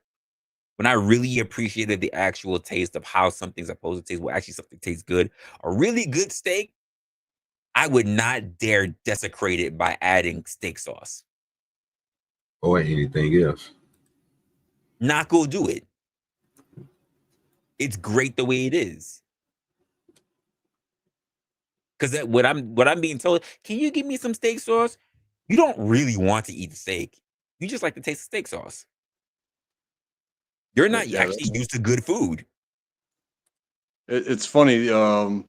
My grandfather on my dad's side was a Navy cook during World War II, and he wound up like a massive gambler and not doing too well. And then my dad, he joined the Air Force and became a missile man, and down in the silos and very meticulous with numbers and stuff like that. But he put every inch when he cooks, he puts every inch of himself into everything he makes. And then I wound up becoming an Army cook, and I absolutely hate food. Like I will eat to survive, but I really don't care what it is. I've seen it on so many different levels. It's like, hey, yeah, I'll eat this to make it, but I really, when it's nice, I appreciate it. But you know what? I really don't care. I'm just going to eat it because I need it. And when it's nice, oh hell yeah, that's good. But then you move on. No, I love food. I love enjoying it. I enjoy food more than I enjoy people's company. I will sit by and eat food and will hear you talk your ass off, and I'm enjoying the fucking food. Rather than me sitting there and hearing you talk, and I'm like, I can't stand this shit. What the fuck are you talking about? Yeah, I'm still one of those people. It doesn't matter what's in front of me. It's probably going to be gone in about 30 seconds. Oh no, I appreciate what's in food. How was it made? Who cooked it? I'm sitting there like, damn. Like, if I'm curious enough, I would even be like, yo, how? I would even want to talk to the chef. How did you make this? How long did that simmer for? Damn, that was good. Overnight? Damn, wait, this has been sitting for about a week? Oh my goodness. Just like, I'm one of those. Because I'm also thinking about like with the people in my life. If I want to make something that I think I really enjoyed, I also want them to experience that. And I think too many people who actually do know how to cook, in air quotes, they only stick to what they have been taught to cook. They don't really go out of their own way. If it's not a family recipe or if it's not what's conventionally known in their community, they don't branch out. When someone says, "What's your favorite thing to cook?" I go, "I don't know." You know why? Because I cook so much shit. I cook so many things. I don't just cook Black, American, Caribbean, Italian. Like I really, what I'm in the mood for. Like I'm one of those people. Like I just go out shopping and I buy all this because I cook the same way. I go out and I think of what am I interested in, and I buy Yeah. according to that. Yeah. Like if you see, let's say you see an ingredient, whether it be the piece of meat or something else, and you decide what do I want to make special about this one ingredient, and then you build off of that, and then that creates your shopping list as you go. Or if you see something, in an advertisement, or okay, this is on sale, what can I build around this that's great and on sale? Or what do I have in my cabinet? How can I make a cabinet special? You know what I mean? Without even leaving the house. What we can take three things and make it special. You know what I mean? I It agree. gotta be easy. Rice is gonna be one of them. It's versatile, depending on how you do it and how you finish it too. You know what I'm saying? You would think so, but when I tell you how many people I've run across that just don't know what to do with rice. Bro, I didn't try everything you could think of with rice. I didn't got to the point, bro, where I had rice and I was like, you know what? I'm gonna go ahead and find a way to put this in the blender. I'm gonna turn it into rice powder. I'm gonna mix it with this, mix it with that. You know what I'm saying? Like I went to because when you go out and you buy abundance, a bag of rice, like a 10-pound bag, 20-pound bag of rice, you ain't gonna run through it. But like Untrackable was saying, bro, it's on point to go in there and have you. Well, he said 3. I'm gonna give you 5 that you can. That's at least $15. Something you can go and have. You know what I'm saying? those 5 items can make several meals. So I agree with the man. He on point. You know what I'm saying? Hey, rice, black beans, and a bottle of salsa. Yeah, you can do work with That's that. ingredients. All of a sudden, you got. Hey, I don't care if you got pretzel chips. I don't care if you got tortilla chips. I don't care if you got potato chips, Pringles. You could dip Cheetos in that shit. Or just eat it with a spoon. That's 3 ingredients, and it's a solid meal when that's all you got. I'm not gonna lie. I met plenty of women that are afraid to just touch raw meat. Don't know how to handle a chicken. Don't know how to handle a steak. That's a fact. Hey, Well, my wife doesn't. I'm you, very used to just ripping chickens apart, man. You got to do it 100 times a day where I come from. now this is where you know where people is when they talk about they Roman, right? Because I say Roman, you know what I'm talking about, or they top, you know what I'm saying? That's what we call them in the hood, tops, you know what I'm saying? TOP, you know what I'm saying? When you are messing with that ramen and you get that meat, do you like your steak thin, or do you like it like quarter size? You know what I mean? Like the square kind of, you know how you just chop it up a square. How do you like yours, sir? Quarter, sir. Okay. So I can tell right now you eating yours with chopsticks. I can, yes, absolutely. Yeah. Okay. I just making sure. What about you, Track? How do I like my steak? Yeah, with your ramen, with your noodle. Like, well, how do you? I'd say it's got to be thin. Okay, see, that's the way that everybody is presented it. You know what I'm saying? Like when you go to a Chinese restaurant, it's always thin, but you never have the part where they marinate it, they cook it, they basically they put it in their pot. They got the screw top on it. What they call it? Hey, I'm high right now. The screw top. Yeah, the screw top where they screw it. Pressure cooking. Pressure cooking. Yeah. Yes. So to make the meat tender. You know what I'm saying? When you add it to the Roman, it fall apart. No, you want bite to it. You don't want it to fall apart. Oh, you don't want it to fall apart? Well, I see the ones I had, they always fell apart. It turned into. I want tender, but I don't want. I want tender, but I don't want it like I could just break it apart with my fingers. Yeah, it was like have a bite. It turns good into the soup. Different. That's why it's different between like having a like I guess I would say like an American, Texas style steak on your plate that you cut up like that versus having, because from culturally speaking, places in the world don't put as much meat as Americans do on their plate. No, not even close. It is very sparse. So that's why having the thin pieces of meat breaking up in the noodles, it means, okay, you're getting meat, but there's no sense in putting that much in there, because that culturally it's just a waste of what could be spread across so many. Whereas in America, it's like, oh, hey, get this 1 pound T-bone that's an inch or an inch and a half thick. Yeah, it melts like butter, but now you're one person eating a pound of beef, and that shit's just gonna sit on you like a brick.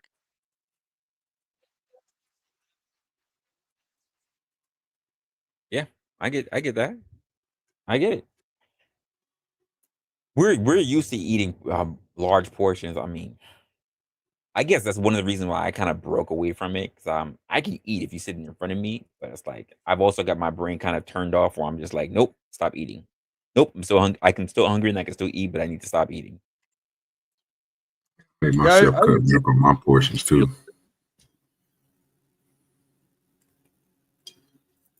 Oh, go ahead, bro. Oh no, I was gonna say I usually eat about 1 meal a day. Yeah, me too. Yeah, same thing. I know some people are just thinking, wait, 1 meal? Oh, I gotta have you like I used to eat massive though. That 1 meal I used to eat real big with. You know what I'm saying? So I made sure I got full. But then you get into that point of where, you know what I'm saying, you got to work that off. I needed so much energy the next morning where I had to start doing some type of, you know what I'm saying, a little protein with some type of energy, you know what I'm saying, some type of, well, I was always going to, like, I stopped doing oatmeal and stuff like that. So I went to like fruit shakes, you know what I'm saying? Bananas, beets, you know what I mean? Stuff they just keep, you know what I'm saying? Put that in a juicer, you know what I'm saying? Oranges, apples, you know, certain stuff. Mix that up, hit that early in the morning. And then later on that night, you get to where you want to, you know what I'm saying, eat big, you can. Because that next morning, by the time you get ready to, you know what I'm saying, you need recouping them calories and all that fat that you need, protein and everything else. I ain't talking about just eating protein. I'm talking about good size, good healthy size with real butter, not that spray and, you know what I'm saying, diabetes type food. You know what I'm talking about? Sugars and anything. Yeah. I don't miss none of that. But it ain't good for, so you gotta cut back on it and start using less seasoning, less sugar. You know what I like? I like seeing dishes that I'm not used to, but looks really, really good. So, for instance, one creator, I always like her style because it's like it's really different than what I'm expecting. So, got this lady over here. I don't know how they do shit over in where she at, but damn, like it's a fucking pumpkin. But look what she does. Okay. That look good. Yeah, it did. That looks really, really fucking good. What was that a fondue? No. It's a dip. It's in Spanish. Hold on, let me translate it. Yeah, because I gotta figure out what that is. It had a lot of cheese and sour cream. It had cheese. It had some kind of sour cream. There was definitely shrimp already embedded in it prior to even That's after. what I was thinking. This was she cooked in a skillet, right? Yeah, but that wasn't the only shrimp that was in it. There was actually shrimp within it as well. No, that's what I'm saying. She cooked some shrimp and cut them up in like small chunks. Yeah. In the skillet, and then on top of it, she put the whole shrimp with a peeled shrimp with the tail. Still, okay. She doesn't give me a recipe, so I can't see. Yeah, it definitely looked good. But it looks good. And there are so many different kind of creators when it comes to like food, but like when they give you this shit, I'm like, oh, that looks so good. I'm inspired to see what that's like. And I'll say this too: that video was on the presentation side, because if you were trying to follow that to copy it, like that was a 1 minute video basically of her doing all that, and you could see, if you know the, like you said, chopped up shrimp and putting it in the mix. That wasn't part of the video, but you could definitely see it going in when she put the peppers and everything in there. Yeah, you basically. But that's also a matter of people's attention spans. Yeah. Like this is literally what we call food porn. This is literally what it is. Yeah, it's fire. Yeah, she could cook for real. I mean, she does it here because I've seen her cook birds before too. Hold on. And since I might be looking, I'm just like, damn, this looks really, really good. Let's go to my page. Here we go. Yeah. All right. Still look good, man. I heard you. Like, the raisins still look good. I'm not gonna go front. You know me. I got food on the grill right now. I know my chicken better than that, but I'm just saying. I'm saying, ladies. I'm just saying, if you were even half the effort of what it put to put like that on a guy's plate, you know, a competitive judge would say everything on the plate is yellow. Get out of here, because the chicken was yellow, the rice was yellow, the mashed potatoes was yellow. You got nothing? Get out of here. Everything's yellow. Good. I ain't gonna lie to you. I ain't know what the raisins were doing. She's obviously not in this country. I don't know where she is, but I don't even think she's like south of us. She must be across the pond. I ain't never heard of that shit.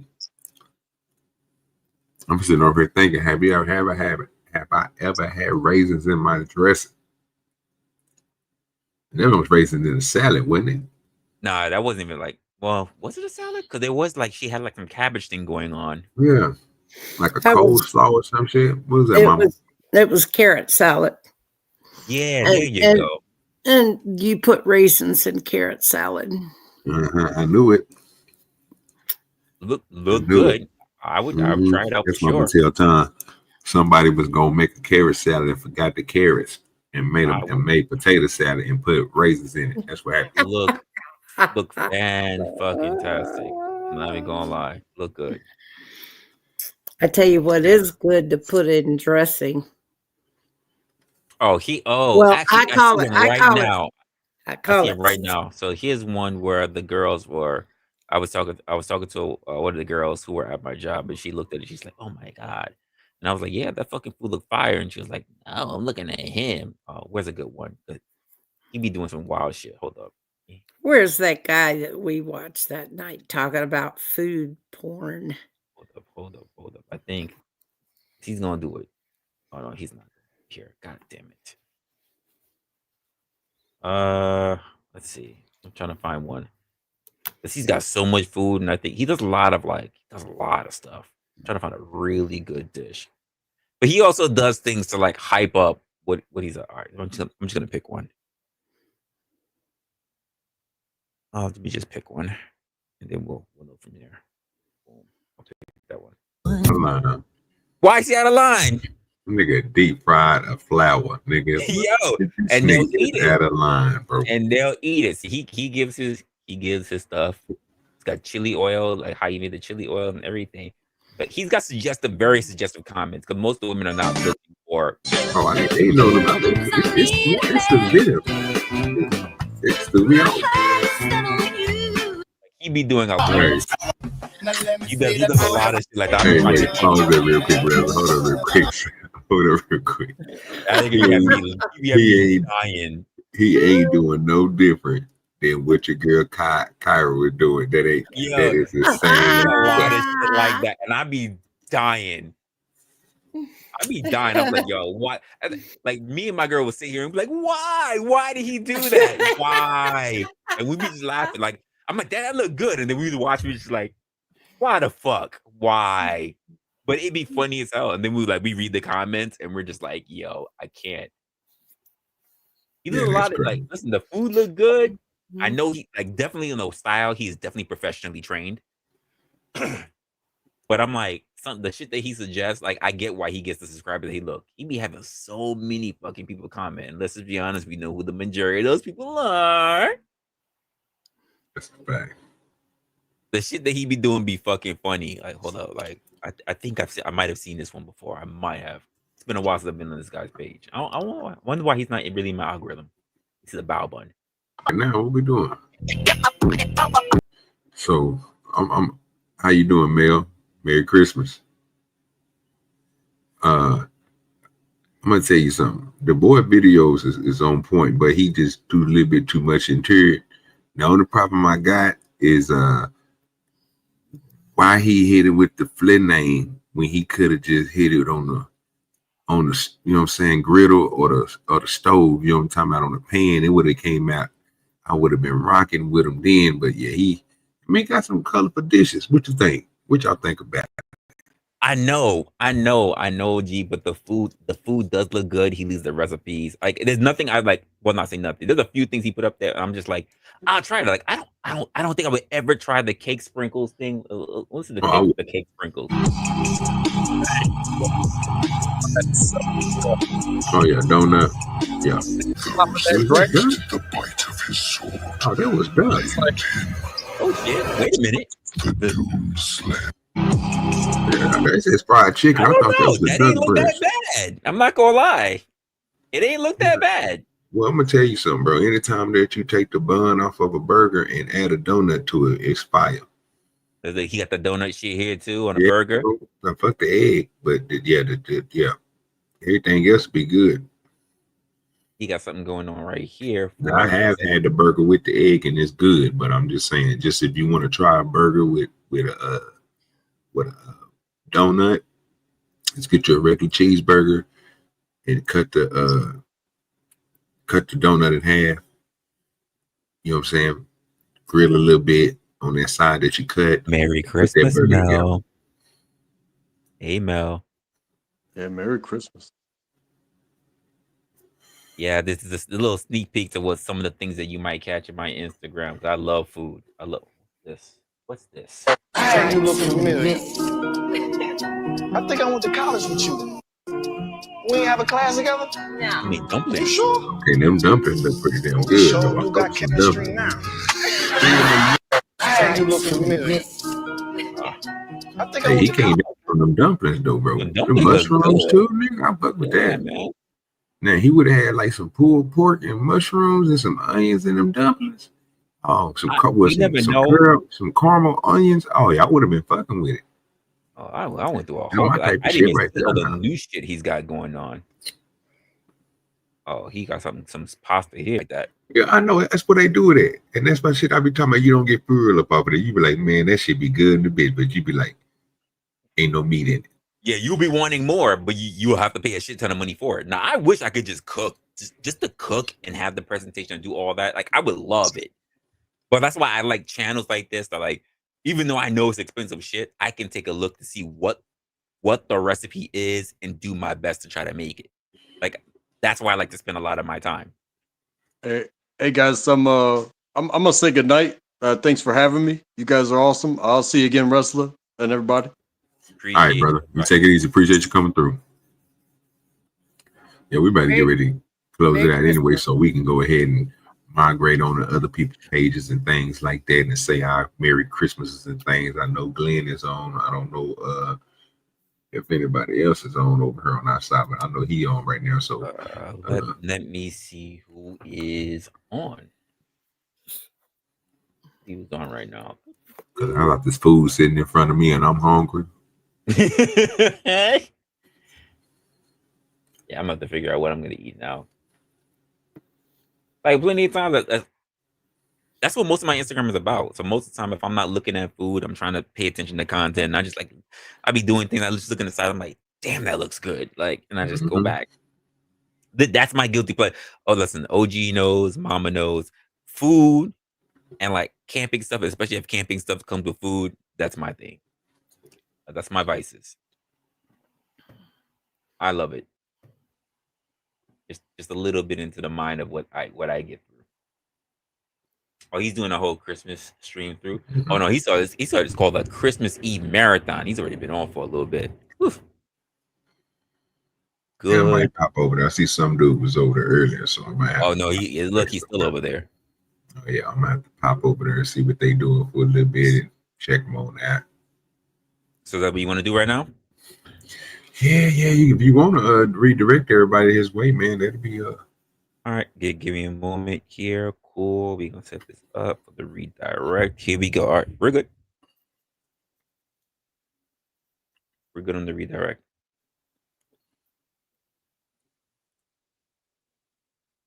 Cool.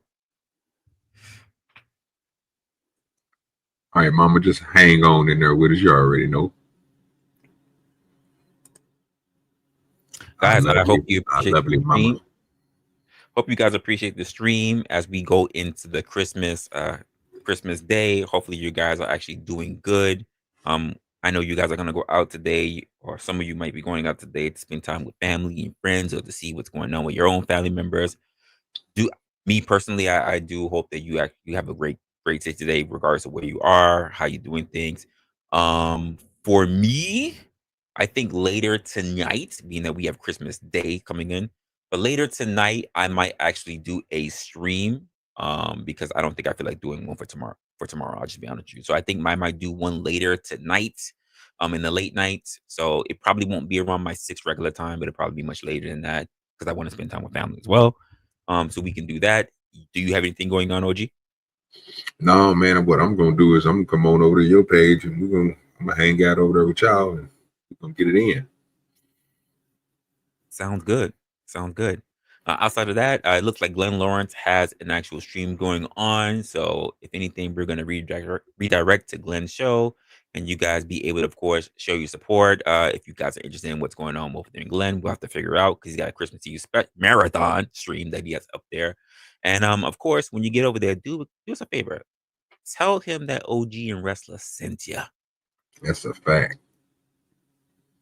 Appreciate you guys. Guess we'll see you up on the next one. OG. Hey man, we out of here. Peace. Rolling through the bluff, trolling through the blockchain, slinging heavy clout. Spitting on the mic, what's the latest, what's about? Politicians tripping headlines, flipping out in the heart of the South, where the whispers turn to shouts. Meetings in the shadows, hustlers making plans. Deals going down, gripping tight, shaking hands. City buzzing loud, news dap in demand. Dirty South vibe, deep roots, dirty land. Drop by, chopping up, news flying in the wind. Talk about the biz, who's winning, who will spin. Crime on the rise, truth or a tale of sin. Dirty South, live a thick skin, thick skin. Rappers on the come up, topics in their rhymes. Truth spilling raw, cutting through the grime. Events popping off, party scenes in their prime. Southern nights wild, about to lose track of time. Headlines breaking, cities heart be racing. Discussions, heavy heads not in syncopation. From the bodega gossip to the mayor's dictation. Southside stories, raw truth, no hesitation. Drop by, chopping up, news flying in the wind. Talk about the biz, who's winning, who will spin. Crime on the rise, truth or a tale of sin. Dirty South, live a thick skin, thick skin. Drop by, chopping up, news flying in the wind. Talk about the biz, who's winning, who will spin. Crime on the rise, truth or a tale of sin. Dirty South, live a thick skin, thick skin. Drop by, chopping up, news flying in the wind. Talk about the biz, who's winning, who will spin. Crime on the rise, truth or a tale of sin. Dirty South, live a thick skin, thick skin. Dirty South, living thick skin, thick skin. Dirty South, living thick skin, thick skin. Rappers on the come up, topics in their rhymes. Truth spilling raw, cutting through the grime. Events popping off, party scenes in their prime. Southern nights wild, about to lose track of time. Headlines breaking, cities heart be racing. Discussions, heavy heads not in syncopation. From the bodega gossip to the mayor's dictation. Southside stories, raw truth, no hesitation. Drop by, chopping up, news flying in the wind. Talk about the biz, who's winning, who will spin. Crime on the rise, truth or a tale of sin. Dirty South, live a thick skin, thick skin. Drop by, chopping up, news flying in the wind. Talk about the biz, who's winning, who will spin.